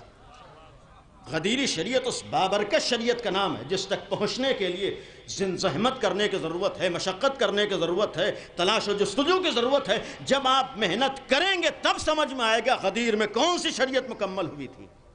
یہ 2-4 اردو کی کتابیں پڑھ کے ہم غدیری شریعت کو نہیں سمجھ سکتے ہیں۔ یہ بعض لوگوں کو غلط فہمی ہے کہ جیسے مختلف جگہوں پہ شریعتیں بنائی گئیں ویسے ہی علی ابن ابی طالب کی شریعت ہے۔ یہ دنیا والوں کی شریعتیں اور ہیں، اور علی کی شریعت علی کی نہیں ہے بلکہ اللہ کی شریعت ہے جسے علی نے بچایا ہے۔ اور اس الہی شریعت تک پہنچنے کے لیے یہ نہ سوچئے کہ چند کتابیں پڑھ کے، چند روایات پڑھ کے، چند اخبار پڑھ کے آپ اس شریعت کو سمجھ لیں گے، نہیں، اس کے لیے یا تو اتنی محنت کیجئے جسے ہمارے اصطلاح میں مجتہد کہا جاتا ہے، یعنی آپ وہاں تک پہنچ جائیں کہ آپ قرآن کے ذریعے سے، حدیث کے ذریعے سے، تاریخ کے ذریعے سے اپنی اور غیروں کی تاریخ پڑھ کر آپ کو معلوم ہو جائے کہ غدیری شریعت کیا تھی۔ اگر اتنی صلاحیت ہے تب آپ آزاد ہیں، جائیے اپنے علم پہ عمل کیجئے، لیکن ہمارا دین کہتا ہے کہ اگر اتنی صلاحیت نہیں ہے تو پھر ہر غیرے کے بہکاوے میں نہ آئیے کہ آپ کتاب پڑھ لیجئے آپ کو دین معلوم ہو جائے گا۔ نہیں، آپ کی ذمہ داری ہے کہ آپ ایسا راستہ تلاش کیجئے کون آپ کو غدیر سے وابستہ رکھے گا۔ آج جناب سیدہ کا معاملہ صرف ایک معاملہ نہیں ہے، بنت نبی کا سب سے بڑا معاملہ یہ تھا کہ پیغمبر کے بعد اپنی جان کا نذرانہ اسی لیے دیا تھا کہ آؤ علی ابن ابی طالب کو پہچانو، اس لیے کہ اگر تم نے علی کو نہ پہچانا تو گمراہ ہو جاؤ گے۔ یعنی امیر المومنین کو پہچانوانے کے لیے کہ علی ہی وہ راستہ ہے جس کے ذریعے سے تم حق تک پہنچ سکتے ہو، علی ہی وہ راستہ ہے جس کے ذریعے سے تم نجات پا سکتے ہو، علی ہی وہ راستہ ہے جس کے ذریعے سے تمہیں کامیابی مل سکتی ہے۔ مقصد یہ تھا کہ اہل کے ہوتے ہوئے اگر نا اہل کے دروازے پر جاؤ گے تو تمہیں ناکامی کے سوا کچھ اور نصیب نہیں ہوگا۔ تو اگر بنت نبی نے پیغام دیا ہے کہ اہل کو پہچانو، تو آج بھی ہمارا فریضہ ہے کہ غیبت میں ہم اہل کو پہچانے، کون ہمیں غدیر تک لے جائے گا۔ یہ چند اردو کی کتابیں پڑھ لینے والا ہمیں ولایت بتائے گا، یا جس نے 40-50 سال قال الصادق قال الباقر کہا ہے اور اپنے کو گناہوں سے بچایا ہے، وہ بتائے گا کہ غدیری شریعت کیا ہے۔ یہ بھی ایک المیہ ہے آج ہمارے یہاں۔ آج ہم بنت نبی کی بات کر رہے ہیں، یقیناً ہمارے لیے بہت بڑی مصیبت ہے۔ آج یقیناً ایسے افراد ہمارے لیے عبرت ہیں، لیکن یہ عبرت اس لیے بھی ہے کہ کہیں ایسا نہ ہو کہ ہمارے درمیان بھی دشمن وہی سازشیں کر رہا ہو جو دوسری جگہوں پر کی ہیں۔ میں نے ابتدا میں اسی لیے کہا تھا کہ ان چہروں پر نقابیں ڈالی گئی ہیں، تو جب چہروں پر نقابیں ڈالی گئی ہیں تو جو عالم اسلام میں نقابیں ڈال کر غلط لوگوں کو لا سکتا ہے تو کیا وہ ہمارے اور آپ کے درمیان نقابیں ڈال کر غلط لوگوں کو نہیں لا سکتا ہے؟ یقیناً لا سکتا ہے۔ اتنا تو آدمی کو ہوشیار ہونا چاہیے۔ غدیر تک آنے کے لیے یہ جنت البقیع کا تذکرہ کرنے کی ضرورت ہے کہ ہمارے اندر اتنا شور ہو، اتنی ہمارے اندر صلاحیت ہو۔ ختم کرتے ہوئے جنت البقیع میں نے تذکرہ کیا کہ کتنی قبریں ہیں۔ ایک روایت کے مطابق تقریباً 10,000 اصحاب کی قبریں ہیں، اور اس کے علاوہ امام حسن کی قبر ہے جو آپ سامنے منظر دیکھیں۔ ظاہراً زیادہ تر مشہور یہ کہ 4 قبریں جو ایک ساتھ ہیں 4 اماموں کی قبریں ہیں۔ اس میں امام حسن ہیں، امام سجاد ہیں، امام باقر ہیں اور امام جعفر صادق علیہم الصلاۃ والسلام۔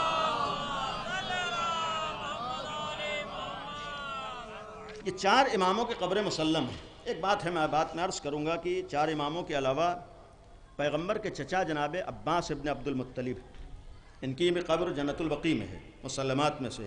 جناب عقیل امیر المومنین کے بھائی، ان کی بھی قبر جنت البقیع میں ہے۔ جناب عبداللہ ابن جعفر، ان کی بھی قبر، جناب زینب کے شوہر، ان کی بھی قبر جنت البقیع میں ہے۔ جناب ام البنین یعنی جناب عباس کی مادر گرامی، ان کی بھی قبر جنت البقیع میں ہے۔ جناب صفیہ بنت عبد المطلب، یہ بھی جناب عبد المطلب کی بیٹی، ان کی قبر جناب عاتقہ بنت عبد المطلب یعنی پیغمبر کی پھوپھیاں، ان لوگوں کی قبریں بھی جنت البقیع میں۔ جناب حلیمہ سعدیہ، جناب ابراہیم ابن رسول اللہ، پیغمبر کے جو اپنے بیٹے تھے، کمسنی میں انتقال ہوا ہے، ان کی قبر بھی جنت البقیع میں ہے۔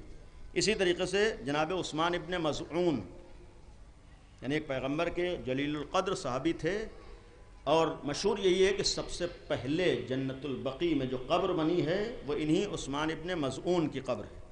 یعنی سب سے پہلے دفن ہوئے، اس کے بعد دوسرے افراد اس جگہ پر دفن ہونا شروع ہوئے۔ اور بہرحال یہ بھی ہے کہ اس وقت عالم اسلام کے جو خلیفہ ثالث ہیں ان کی قبر بھی اب جنت البقیع میں شمار ہوتی، ورنہ اس وقت جب دفن ہوا ہے تو جنت البقیع کے باہر ایک اور قبرستان تھا۔ جو آپ تاریخ دیکھیے، بہرحال یہاں اگلا طنز کا نہیں ہے، کہ یہودیوں کا قبرستان تھا، اس میں دفن کیا گیا تھا، اور بعد میں ایک دیوار جو دونوں قبرستانوں کے درمیان تھی، اسے گرا کر اس حصے کو جنت البقیع میں شامل کیا گیا۔ تو یہ بھی شخصیتیں جنت البقیع میں ہیں۔ جناب اسماعیل بن امام صادق چھٹے امام کے بیٹے ہیں، جناب ابو سعید خدری، عبداللہ ابن مسعود۔ یہ ازواج پیغمبر میں بھی متعدد ازواج کی قبریں ہیں، مثلا زینب بنت خزیمہ، یہ پیغمبر کی بیوی یعنی ام المومنین۔ آج بعض لوگ ام المومنین کے دہائی دیتے ہیں، بھئی ام المومنین کا بھی یہ تو احترام ہے۔ زینب بنت خزیمہ ہے، ریحانہ بنت زید، ماریہ قبطیہ، زینب بنت جہش، ام حبیبہ، حفصہ بنت عمر، سودا بنت زماح، صفیہ بنت حی، جویرہ بنت حارث، ام سلمہ، یعنی یہ ازواج پیغمبر بھی جنت البقیع میں دفن ہیں۔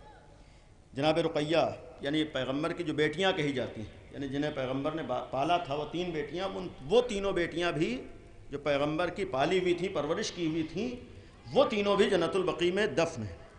کہنے کا مقصد ہے کہ آج معاملہ خالی ہمارا اماموں کا معاملہ نہیں ہے، یہاں معاملہ خالی شیعوں کے اماموں کا نہیں ہے، یہاں معاملہ عالم اسلام کی عظیم الشان شخصیتوں کا۔ اور اس میں ایک بات اور عرض کرتے ہوئے ختم کر رہا ہوں۔ ایک ابھی آصف صاحب نے بیان بھی کیا کہ مشہور ہے جناب سیدہ کے لیے، البتہ ایک جملہ نوجوانوں کے لیے کہ دیکھیے ہمارے عقائد تاریخ سے طے نہیں ہوتے۔ تاریخ ہمارے عقائد کے لیے سہارا تو بن سکتی ہے، لیکن ہمارا عقیدہ تاریخ کی بنیاد پر نہیں ہے۔ مثلا اگر خلافت بلا فصل بات آتی ہے، ایک اہم بحث ہمارے بہت زیادہ بڑے زور و شور سے ہوتی ہے غدیر کی۔ غدیر کا معاملہ تاریخی معاملہ ہے، آیا غدیر کا واقعہ ہوا یا نہیں ہوا، پیغمبر نے کیا فرمایا اور کیا کہا، یہ اپنی جگہ پر ہے۔ یعنی ہم نے تاریخ کے ذریعے سے ولایت کو نہیں مانا ہے۔ تاریخ کچھ بھی ہو، ہمارا عقیدہ مسلم ہے۔ غدیر کے ذریعے سے امیر المومنین کی خلافت ثابت ہے، یہ اپنی جگہ مسلم ہے، لیکن بالفرض اگر غدیر ثابت نہ ہو تب بھی امیر المومنین کی ولایت و خلافت پہ کوئی آنچ نہیں آتی ہے، اس لیے کہ ہم نے اپنا عقیدہ تاریخ سے نہیں بنایا ہے۔ اصل بحث تو یہ ہے کہ امام علی کو خلیفہ کون بنا سکتا ہے۔ بھائی ہمارا عقیدہ ہے کہ اللہ بناتا ہے، جب اللہ بناتا ہے تو چاہے غدیر ثابت ہو یا نہ ثابت ہو، علی کی خلافت اپنی جگہ ثابت ہے۔ تو یہ ایک بحث ہوتی ہے۔ ہمارے ہاں ایک نوجوانوں میں معاملہ یہ ہوتا ہے، کبھی کبھی جو تاریخی باتیں مشہور ہیں، اگر کوئی مشہور کے خلاف کوئی بات سن لے تو فوراً کہتے ہیں دیکھیے عقیدے کے خلاف بات کہہ دی۔ تو بھی یقین رکھیے عقیدہ اور ہے، تاریخ اور ہے، ہسٹری سے ہمارے عقائد نہیں ہوتے ہیں، ہاں ذریعہ بن سکتا ہے۔ اسی میں ایک مسئلہ ہے جناب سیدہ کی قبر کا۔ آج اگر بات یہ ہو کہ جناب سیدہ کی قبر جنت البقیع میں ثابت نہیں ہے تو بہت سے لوگ جذبات میں آ جاتے ہیں، گویا آپ نے عصمت کا انکار کر دیا۔ ابھی یہ بہترین بات انہوں نے کہی تھی، یقین رکھیے ابھی تک، بلکہ یہ کہوں ظہور تک، کوئی بھی یہ ثابت کر ہی نہیں سکتا ہے کہ جناب سیدہ کی قبر کہاں ہے۔ وجہ یہ ہے کہ یہ بھی ایک راز ہے، اور راز یہ ہے کہ دنیا کا ہر کم از کم مسلمان تاریخ سے سوال کرے کہ نبی کی بیٹی نے یہ وصیت کیوں کی تھی کہ مجھے رات کے سناٹے میں دفن کیا جائے۔ یہ راز یہ ہے کہ علی نے تنہائی میں دفن کیوں کیا تھا، اور مشہور اصحاب کو علی نے کیوں اجازت نہیں دی تھی فاطمہ زہرا کے جنازے میں شریک ہونے کے لیے۔ یہ راز ہے کہ لوگ سوال کریں کہ فاطمہ کیوں ناراض گئی ہیں لوگوں سے۔ اصل راز یہ تھا کہ خلافت کا معاملہ تھا، جناب سیدہ کی ناراضگی معمولی بات نہیں ہے۔ تاریخ سے ثابت ہے کہ امیر المومنین نے نشان قبر معین نہیں کیا ہے، آج تک معین نہیں معلوم ہے کہاں پر جناب سیدہ کی قبر۔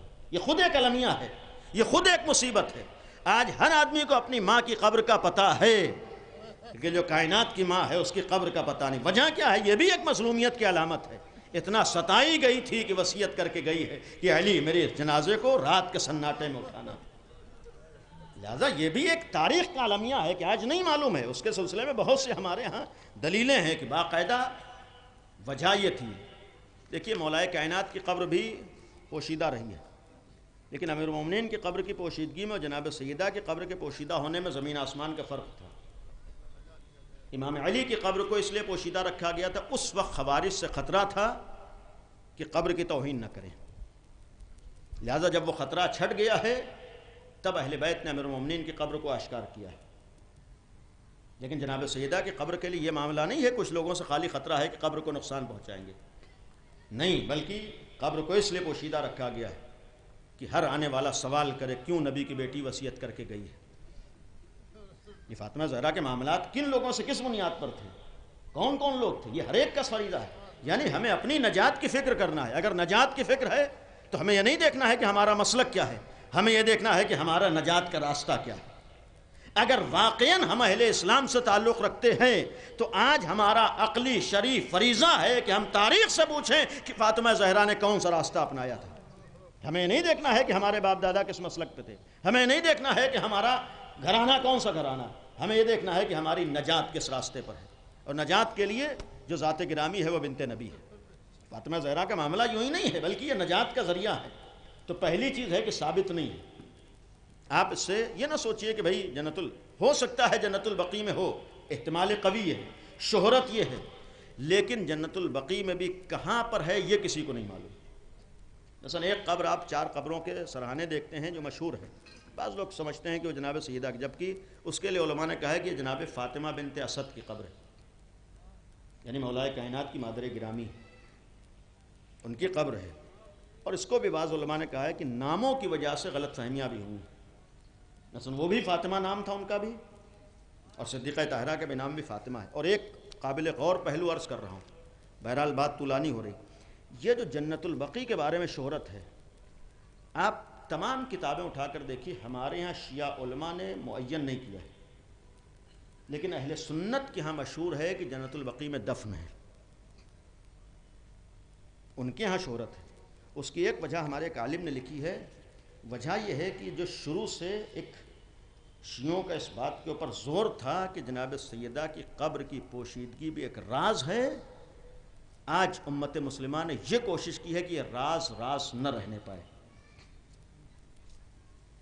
یعنی یہ بھی ممکن ہے, کوئی بعید نہیں ہے, اس لیے شہرت دی جاتی ہے تاکہ یہ راز ختم ہو جائے.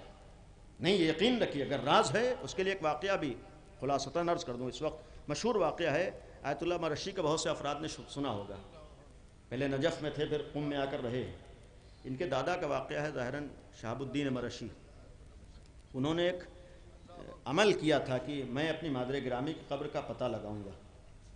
شہرت ہے, نہیں معلوم کہاں تک, بہرحال خود ان کی زبانی بھی نقل ہوا ہے. انہوں نے عمل کیا تھا کہ میں اپنی مادر گرامی کی قبر کا پتہ لگاؤں گا. جب 40واں دن ہوا ہے تو انہوں نے خواب میں دیکھا تھا مولا کائنات کو. فرمایا تھا کہ یہ راز ہے, اسے راز رہنے دو. یہ راز, اس راز سے اس وقت پردہ اٹھے گا جب جو پردہ غیب میں ہمارا جانشین موجود ہے, جب وہ آئے گا. اور پھر فرمایا تھا کہ اگر تم اپنی مادر گرامی کی قبر کو پر جانا چاہتے ہو تو قم میں فاطمہ معصومہ کی قبر پر جاؤ. یہ ایک شہرت, اس سے خود ثابت ہے کہ اس واضح نہیں ہے. ہمارے یہاں بہت سے احتمالات ہیں روایات میں, صرف وہ احتمالات بیان کر کے ختم کرو. ایک زیادہ تر احتمال ہے کہ اپنے گھر میں دفن ہے, یعنی خود اپنے گھر میں جہاں پر شہادت ہوئی ہے وہیں پر دفن کیا ہے. اور چونکہ حالات مدینے کے بہت خراب تھے, یہاں تک روایات میں کہ امیر المومنین نے گھر میں دفن کیا ہے, اس کے بعد بھی ایک تشییع جنازہ کی گویا ایک مختلف قبروں پر حتیٰ تشییع جنازہ بھی کی ہے, قبر بنانے کے بعد کہ لوگوں کو معلوم نہ ہو کہ قبر کہاں ہے. اسی لیے مشہور ہے کہ 40 نشان قبر مولا کائنات نے بنائے تھے. 40 نشان قبر امیر المومنین نے جناب سیدہ کے بنائے ہیں دفن کے فوراً بعد. روایت گھر کے سلسلے میں ہمارے ایک روایت بھی ہے کہ چھٹے امام جعفر صادق علیہ الصلوۃ والسلام, روایت ہے قبرت فاطمہ سلام اللہ علیہ فی بیتہا, جناب سیدہ اپنے گھر میں دفن ہوئی ہیں. الذی ادخلہ عمر بن عبدالعزیز فی المسجد, یعنی گھر میں تھیں, بعد میں اسے مسجد میں عمر بن عبدالعزیز نے شامل کیا تھا. تاریخ مدینہ کا جملہ ہے امام سے, یا دوسری جگہ پر دفنت فی بیتہا, یہ بھی امام نے فرمایا, یا اسی طریقے سے اور دیگر روایت. لیکن شیخ صدوق کے جملات قابل غور ہیں. بس آخر میں یہ اختلفت الروایات فی موضع قبر فاطمہ, یعنی صدیقہ طاہرہ کی قبر کے سلسلے میں روایات مختلف ہیں. فمنہم من روا انہا دفنت فی البقیع, بعض لوگوں نے کہا ہے کہ بقیع میں دفن ہوئی ہیں. ومنہم من روا انہا دفنت بین القبر والمنبر, ایک روایت بھی مشہور ہے قبر اور منبر کے درمیان, یعنی مسجد نبوی میں جو منبر پیغمبر تھا اس کے درمیان قبر, اور پیغمبر کی قبر اور منبر کے درمیان دفن ہوئی ہیں. اور اسی سلسلے میں ایک مشہور روایت ہے کہ وان النبی انما قال, پیغمبر نے فرمایا ما بین قبری و منبری روضۃ من ریاض الجنہ, کہ میری قبر اور منبر کے درمیان جنت کے باغوں میں سے ایک باغ ہے. یہ مشہور روایت ہے, اس کی بنیاد پر کہا گیا ہے کہ وہ جناب سیدہ کی قبر کی جگہ ہے۔ اس کے بعد فرماتے ہیں کہ لأن قبرها بین القبر والمنبر، قبر اور ممبر کے درمیان، ومنہم یعنی ایک تیسرا چوتھا نظریہ، ومنہم من روا انہا دفنت فی بیتہا، اپنے گھر میں دفن ہوئی ہیں، فلما زادت بنو امیہ فی المسجد صارت فی المسجد، جب گھر کو تباہ کیا ہے تو وہ حصہ مسجد میں شامل ہو گیا، یعنی مسجد میں آیا ہے لیکن بعد میں، اصل گھر میں، کیونکہ بعد میں بھی توسیع ہوئی ہے اور وہ جگہیں گھٹی بڑھی ہیں، اس میں بھی مختلف جگہیں ہیں۔ لہذا مقصد یہ ہے کہ پیغمبر کی بیٹی کی قبر کا آج بھی نشان معلوم نہیں ہے، اور آج کا دن گزر گیا۔ جناب سیدہ مشن یہ تھا کہ دنیا کیسے نجات پائے گی۔ باپ کی زحمتیں نگاہوں میں تھیں، دیکھا تھا کہ باپ نے کن زحمتوں تک سے دنیا کے سامنے پیغام حق پہنچایا ہے، لہذا بیٹی چاہتی تھی کہ اس پیغام حق کو بچا لیں۔ لوگ کیسے نجات پائیں گے، امت کی نجات کی فکر کی ہے، اور اس کے لیے بابا کی قربانیوں کو دیکھتے ہوئے اگر قربانیوں کو میدان میں قدم رکھنا پڑا تو بیٹی نے ہر قربانی دے دی، لیکن اپنے بابا کی زحمتوں پر پانی نہیں پھرنے دیا۔ اور یقین رکھیے کہ یہ وفات پیغمبر کے بعد دو شخصیتوں کا سب سے پہلے ہمارے اوپر احسان ہے کہ آج ہم حق سے آشنا ہیں۔ پہلی ذات گرامی صدیقہ طاہرہ ہیں، اور دوسری ذات گرامی امیر المومنین ہے، اور یہ جناب سیدہ کا معاملہ یقیناً مولائے متقیان کا بہت بڑا امتحان تھا۔ جناب سیدہ کی شہادت، جناب سیدہ کے معاملات حتیٰ جنت البقیع تک کا معاملہ بہرحال ایک قابل مذمت عمل ہے جو آل سعود کے ہاتھوں وجود میں آیا۔ ہم دعا کرتے رہیں کہ انشاءاللہ جس طریقے سے ہم نے اس جنت البقیع کی تباہی کے منظر کو اپنے نگاہوں سے دیکھا ہے، یہ دعا کریں کہ انشاءاللہ اللہ ہم سب کو وہ منظر دکھائے کہ ہم لوگ وہاں پر روزوں کو بھی اپنی نگاہوں سے دیکھ سکیں۔ اور ختم کرتے ہوئے یہ جملہ عرض کروں گا کہ ہرگز ہم نجس ہاتھوں سے اس بات کا مطالبہ نہیں کرتے ہیں کہ وہ روزے بنائیں، بلکہ صرف اس بات کا مطالبہ ہے کہ وہ اجازت دیں۔ روزے بنانے کے لیے عاشقان رسول موجود ہیں، علی ابن ابی طالب کے چاہنے والے موجود ہیں، فاطمہ زہرا کے ماننے والے آج موجود ہیں، ان کے اندر اتنا دم ہے کہ آج وہاں پر روزہ اسی عظمت کے ساتھ تعمیر کر سکتے ہیں، بس معاملہ اجازت کا ہے، کیونکہ وہاں پر ایک نجس ہاتھوں میں اس جگہ کا اقتدار ہے۔ اب ظاہر تو اس لیے میں نے نجس کہا کہ جو حرمت رسول کا پاس و لحاظ نہ کرے۔ قرآن نے یہی تو کہا تھا وَمَن يُعَظِّمْ شَعَائِرَ اللَّهِ، جو بھی اللہ کے شعائر کا احترام کرتا ہے، فَإِنَّهَا مِن تَقْوَى الْقُلُوبِ، یہ دلوں کے تقوی کی علامت ہے۔ برعکس معاملہ کیا ہوگا، جو شاعر اللہ کی توہین کرے، یہ اس بات کی دلیل ہے کہ دل میں ایمان نہیں ہے، یہ اس بات کی دلیل ہے کہ دل میں ایمان نہیں ہے۔ اگر ذرہ برابر ایمان ہوتا تو یہ جسارتیں نہ ہوتی کہ روضہ رسول کے بالکل بغل میں آج آپ چلے جائیے وہ ویرانی کا عالم ہے۔ یعنی آج کوئی بھی انسان اپنے ماں باپ کی قبر پر جاتا ہے وہ ویرانی نہیں دیکھتا ہوگا جو آج جنت البقیع میں ایک چاہنے والا جا کر ویرانی کو اپنے نگاہوں سے دیکھتا ہے۔ اور عزیز و انصاف سے بتائیے، معمولی سے محبت کے بعد جب ہم اور آپ اس منظر کو دیکھتے ہیں بے چین ہو جاتے ہیں، تو جو وارث پردہ غیب میں موجود ہے جب وہ جنت البقیع کی تباہی کے منظر کو دیکھتا ہے تو دل کا عالم کیا ہوتا ہے۔ اور عزیزو، یہاں پر ایک جملہ عرض کروں کہ مولا کائنات کے امتحانات آج ایک غیرتدار نوجوان کے لیے واقعات قابل برداشت نہیں ہوتے ہیں۔ اور یہ جملہ آپ نے سنا ہے کہ کسی نے مولا علی سے سوال کیا تھا، یا علی، کسی مرد کے لیے سب سے سخت وقت کیا ہوتا ہے؟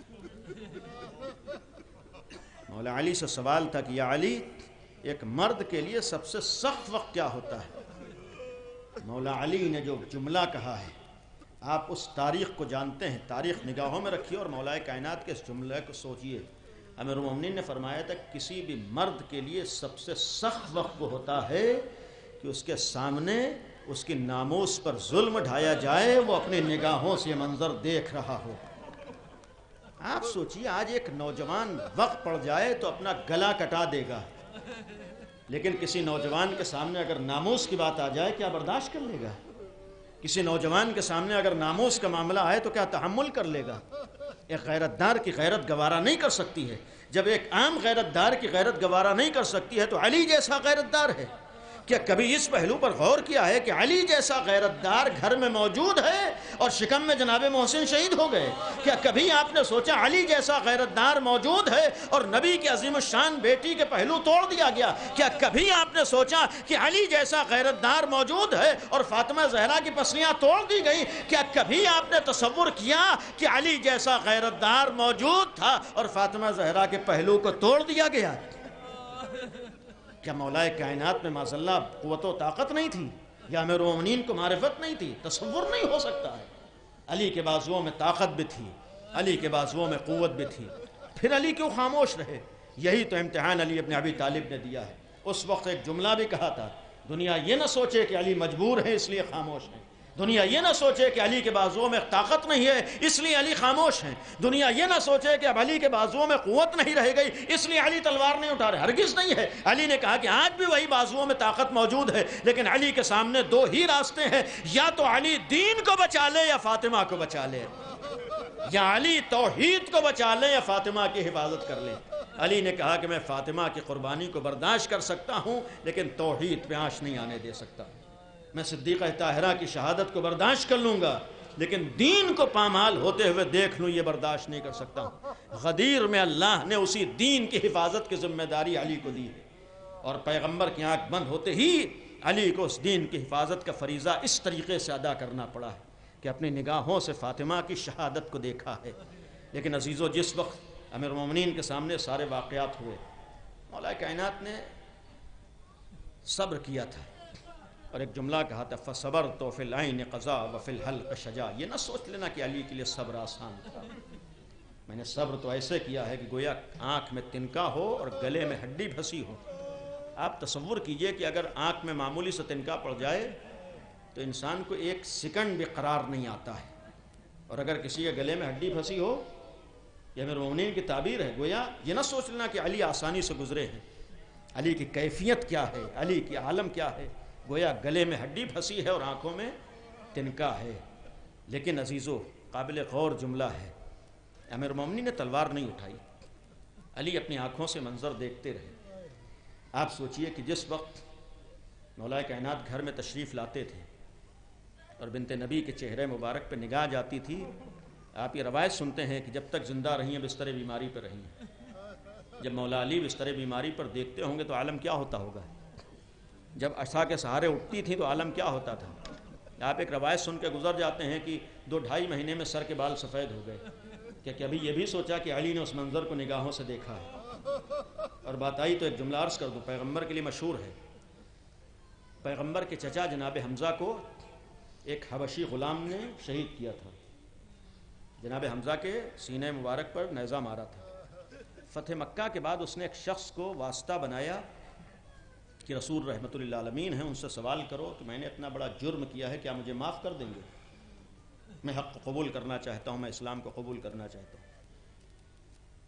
جناب حمزہ کا قاتل ہے, پیغمبر رحمت اللہ عالمین تھے. جب ایک شخص واسطہ بن کر پیغمبر کے پاس آیا تو نبی نے فرمایا کہ جاؤ اس سے کہہ دو میں نے معاف کر دیا, لیکن اس شخص سے اتنا کہہ دینا کہ دوبارہ میری نگاہوں کے سامنے نہ آئے. کسی نے سوال کیا, لے اللہ کے رسول یہ کیوں فرما رہے ہیں؟ تو پیغمبر کے بارے میں یقین رکھے رحمت للعالمین ہے, لیکن ایک جملہ کہا تھا کہ چونکہ میرے چچا کا قاتل ہے, جب وہ میری نگاہوں کے سامنے آئے گا تو مجھے اپنا چچا یاد آئے گا. جب بھی میں اسے دیکھوں گا تو یہی تو منظر آئے گا, اسی نے میرے چچا کو قتل کیا تھا. رحمت للعالمین ہے, یہ جملہ ہے کہ فرمایا کہ اس سے کہہ دو میری نگاہوں کے سامنے نہ آئے. علی نے اپنے چچا کے قاتل کو ایک لمحہ دیکھنا گوارا نہ کیا. شاید یہ پیغام دینا ہو, میں تو رحمت للعالمین ہوں, آؤ علی کے امتحان کو دیکھو. علی کے لیے کتنا بڑا امتحان تھا. علی جب فاطمہ زہرا کے بعد چہروں کو دیکھتے ہوں گے تو کیا علی کے دل میں یہ خیال نہ آتا ہوگا, ہاں یہی تو وہ ہیں جنہوں نے فاطمہ کو قتل کیا ہے, یہی تو وہ ہیں جنہوں نے محسن کو شہید کیا ہے, یہی تو وہ ہیں جنہوں نے فاطمہ پر جلتا ہوا دروازہ گرایا ہے. عزیز و مولا علی کا ایک امتحان ہے. علی ابن ابی طالب آگے بڑھے ہیں, حتیٰ شہادت ہوئی ہے, شہادت ہوئی ہے.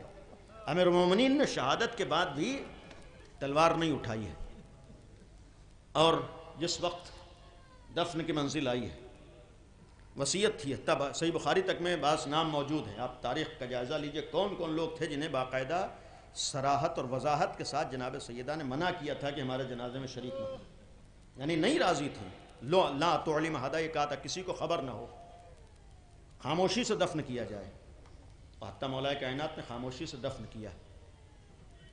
اس وقت تک امیر المومنین نے ایک لفظ نہیں کہا، خاموش رہے، کیونکہ دین کو بچانا تھا۔ جنت البقیع تباہ ہوئی۔ اب یہاں پر ایک جملہ سنیے، امام علی کی تاریخ نگاہوں میں رکھی، وفات پیغمبر کے بعد سے دروازہ گرا، خاموش رہے، پہلو ٹوٹا، علی نے تلوار نہیں اٹھائی، جناب محسن شہید ہوئے، مولا علی کے ہاتھوں میں تلوار نہیں آئی، جناب سیدہ شہید ہو گئیں، امیر المومنین نے تلوار نہیں اٹھائی۔ ایک روایت ہے کہ جس رات بنت نبی دفن ہوئی ہیں، جناب سلمان یا جناب قمبر سے بیت الشرف سے واپس جا رہے ہیں امیر المومنین کے گھر سے، ادھر سے لوگ آتے ہوئے دکھائی دیے، صبح کا وقت ہے، سوال کیا کیا فاطمہ کے جنازے میں شریک نہیں ہو گئے؟ علی کے چاہنے والے تھے، چند افراد شریک ہوئے تھے، کہا کہ وہ تو رات میں دفن ہو گئیں۔ کیوں رات میں دفن ہو گئیں؟ فاطمہ نے وصیت کی تھی کہ لوگ جنازے میں شریک نہ ہوں، یعنی یہاں تک جملہ ہے کہ فاطمہ نے وصیت کی تھی، جیسے سنا فاطمہ نے وصیت کی تو رات میں دفن ہو گئیں۔ عزیزوں نگاہوں میں رکھے کہ علی جیسا صابر کائنات میں قابل تصور نہیں ہے۔ آپ شہادت سے پہلے کی تاریخ، دروازہ گرا ہے، پہلو ٹوٹا ہے، پسلیاں ٹوٹیں، جناب محسن شہید ہوئے، جناب سیدہ شہید ہوئیں، علی ان سارے امتحانات سے گزرے، امیر المومنین خاموش ہیں، چونکہ یہ بھی جملہ تھا کہ پیغمبر کی وصیت یہ تھی، علی میرے بعد امتحانات دینا ہوں گے، صبر کرنا، دین کو بچانا ہے، توحید کو بچانا ہے۔ لیکن جیسے ان لوگوں کو معلوم ہوا کہ فاطمہ رات میں دفن کر دی گئی، وصیت کی تھی، اب ظاہر سی بات یہ وصیت لوگوں کو معلوم ہو تو سوال ہوگا کیوں وصیت کی تھی، کیوں جنازے میں شریک نہیں کیا تھا؟ اب لوگوں نے اپنے جرم کو چھپانے کے لیے جملہ کہا کہ اگر علی نے جنازے کو خاموشی سے دفن کر دیا ہے تو ہم قبر کو کھود کر جنازے پر نماز پڑھیں گے۔ عزیزو، یہ جملہ تاریخ میں ہے کہ میں بہرحال مختلف نشان قبر بنائے تھے، یہ جملہ کہا ہے کہ ہم قبر کو کھود کر فاطمہ زہرا کے جنازے پر نماز پڑھ کے دفن کریں گے۔ علی نے اب تک تلوار نہیں اٹھائی تھی، آپ سوچئے شہادت تک علی کے ہاتھوں میں تلوار نہیں آئی، جیسے کسی شخص نے جا کر کہا یا علی اب لوگ یہ کہہ رہے ہیں کہ ہم قبر کھود کر جنازے پر نماز پڑھیں گے، اب امیر المومنین کو جلال آ گیا۔ اب تک تو علی خاموش تھے، اب تک علی نے تلوار نہیں اٹھائی تھی، جیسے ہی یہ جملہ کانوں میں آیا کہ لوگ یہ کہہ رہے ہیں کہ قبر کھود کے ہم جنازے پر نماز پڑھیں گے، علی ابن ابی طالب نے تلوار کو اٹھایا، بیت الشرف سے برآمد ہوئے، ایک جملہ کہا ہے کہ یہ نہ سوچ لینا علی مجبور ہے، علی کے سامنے وصیت پیغمبر ہے، اللہ نے جو ذمہ داریاں ادا کی ہے وہ علی کے سامنے ہے، لیکن اگر نوبت یہاں تک آ گئی کہ تم نے یہ جسارت کی کہ قبر کو کھودا، اب علی کے ہاتھوں میں تلوار ہوگی اور مدینے میں خون کی ندیاں بہیں گی، اگر تم نے یہاں تک جسارت کی، عزیزو شہادت تک تو علی نہ بولے، لیکن جب قبر کی بات آئی تو علی جیسا صابر بھی تلوار ہاتھوں میں تھی۔ ذرا سوچو جو علی کے وارث پردے غیب میں ہے، جب اس کے سامنے جنت البقیع تباہ ہوئی، جب اس کے سامنے قبروں کو توڑا گیا، ہائے وہ پردے غیب میں رہنے والا امام کیسے تڑپ رہا ہوگا۔ آج کسی بیٹے کے سامنے اس کی ماں باپ کی قبر کو کھود دیا جائے، بیٹا تڑپ جائے گا۔ ہائے امام زمانہ کے لیے کیا وہ مصیبت کم تھی کہ نگاہوں کے سامنے سارے مناظر۔ آج جنت البقیع کی تباہی بھی جب بھی وہ امام جاتا ہوگا تڑپ جاتا ہوگا، اے پروردگار کب تو اجازت دے گا کہ میں ظاہر ہو کر بنت نبی کے قاتلوں سے بدلہ لوں، اے پروردگار کب تو اجازت دے گا کہ دنیا میں عدل و امان کا پرچم رہے۔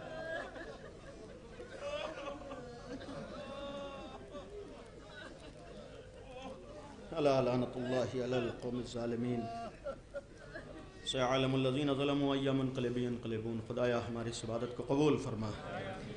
خدایا حقیقی دعا یہی ہے کہ جنت البقیع کے انہدام کے سلسلے میں ہمارا یہ آخری پروگرام ہو.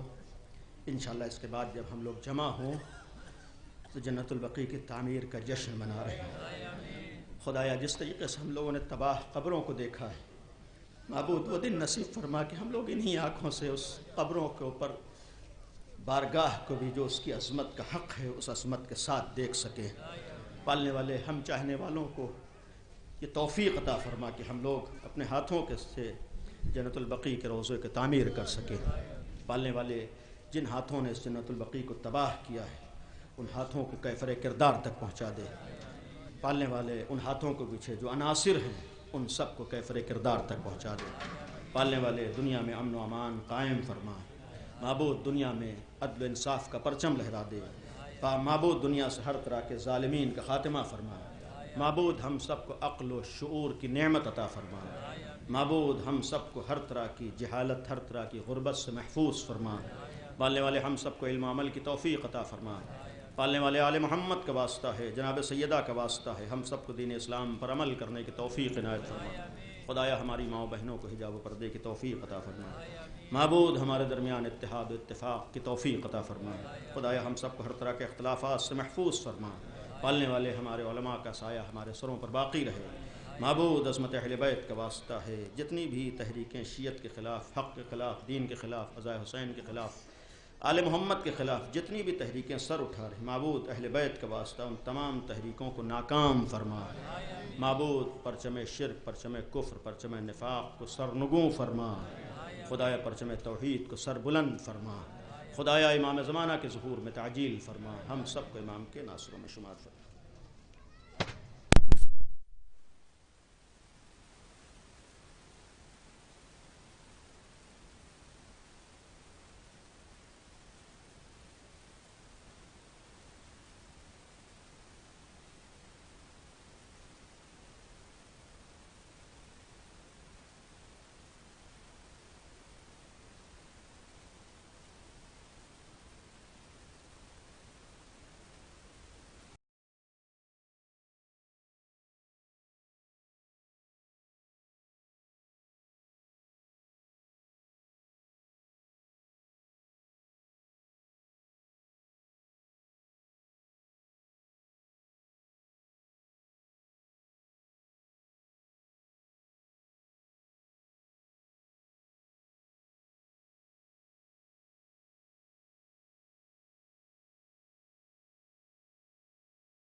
معصومین کا روزہ تعمیر ہو، بقیع کو ہم تعمیر دیکھ سکیں. آپ سب سے التماس ہے سب ساتھ چلے، چل کے وہاں سے احتجاج ہے، اس احتجاج میں آپ سب شامل ہیں.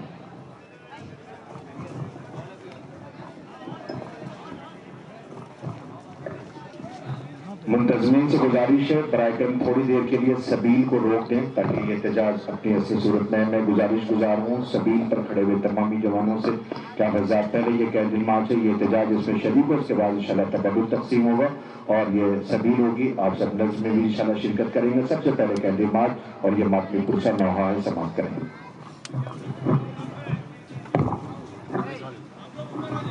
میں جو لوگ شمع لیے ہوئے ہیں کینڈل لینے سے گزارش آپ سب اوپر تشریف لے آئے اور ایک یہاں سے سب ساتھ میں اس طرف سے جلوس کا اہتمام ہمیشہ سے ہوتا رہا ہے. اسی صورت میں انشاءاللہ یہاں سے نہر کنارے کنارے یہاں سے چلیں گے سب ساتھ میں. لازم میں آگے جو منتظمین ہیں جنہوں نے اس کا باقاعدہ طور پر خاکہ ذہن میں ہے اسے عملی جمع پہنا میں گزارش گزاروں تمامی جوانوں کا جو شمع لیے ہوئے کینڈل لیے ہوئے ہیں برائے کرم وہ حسین میں اوپر تشریف لے آئے.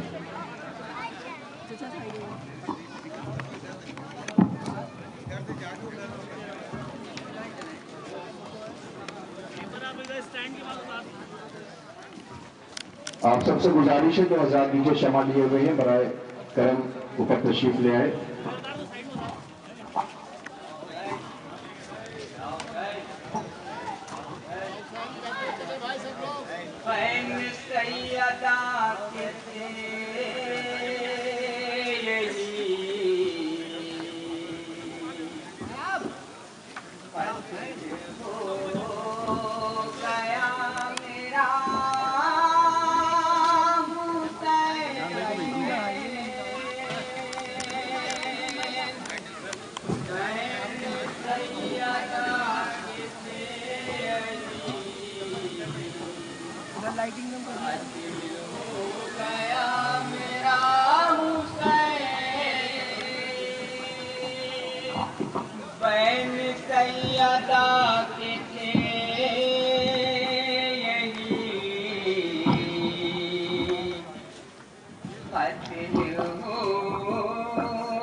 گھر لٹا کے سو گیا، دین کو بچا کے سو گیا، گھر لٹا کے سو گیا، دیکھے اپنا سر خوشی خوشی، دیکھے اپنا سر خوشی خوشی، قتل ہو گیا میرا حسین، بہن سیدہ سے یہی قتل ہو گیا میرا حسین، کربلا کے ریگزار پر ہر طرف پڑے ہیں جسم و سر، کربلا کے ریگزار پر ہر طرف پڑے ہیں جسم و سر، موت کی عجب ہوا چلی، موت کی عجب ہوا چلی، قتل ہو گیا میرا حسین، بہن سیدہ کے تھے یہی، قتل ہو گیا میرا حسین، حال دل کسے سناؤں میں، زخم دل کسے دکھاؤں میں، حال دل کسے سناؤں میں، زخم دل کسے دکھاؤں میں، میری زندگی ہے دکھ بھری، میری زندگی ہے دکھ بھری، قتل ہو گیا میرا حسین، بہن سیدہ کے تھے یہی، قتل ہو گیا میرا حسین، اس قدر تھا سخت امتحان، آگ گل رہا تھا آسمان، اس قدر تھا سخت امتحان، آگ گل رہا تھا آسمان، لاش بے کفن پڑی رہی، لاش بے کفن پڑی رہی، قتل ہو گیا میرا حسین، بہن سیدہ کے تھے یہی، قتل ہو گیا میرا حسین، کربلا میں جب سے آئے ہیں، دل پر کتنے زخم کھائے ہیں، کربلا میں جب سے آئے ہیں، دل پر کتنے زخم کھائے ہیں، میری دا ہوئی ہے لاڈلی، میری دا ہوئی ہے لاڈلی، قتل ہو گیا میرا حسین، بہن سیدہ کے تھے یہی، قتل ہو گیا میرا حسین، چین سے کوئی نہ سوئے گا، ہاشمی گھرانہ روئے گا، چین سے کوئی نہ سوئے گا، ہاشمی گھرانہ روئے گا، جب خبر مدینے جائے گی، جب خبر مدینے جائے گی، قتل ہو گیا میرا حسین، بہن سیدہ کے تھے یہی، قتل ہو گیا میرا حسین، نوحہ سیدہ کا ایسا تھا،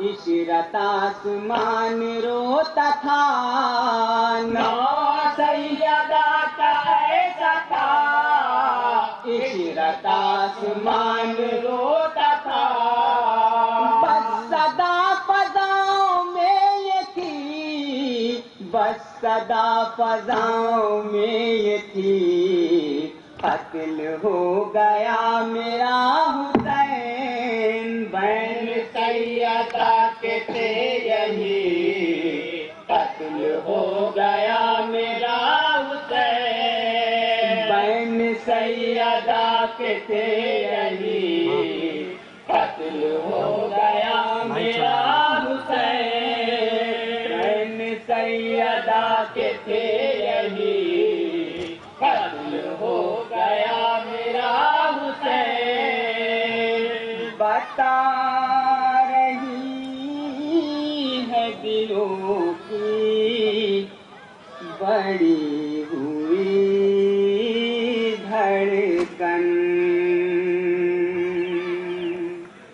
بتا رہی ہے دلوں کی بڑی ہوئی دھڑکن، آتش کی آگ سے اب تک جھلس رہا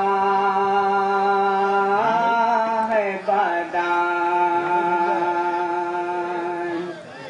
آتش کی آگ سے اب تک جھلس رہا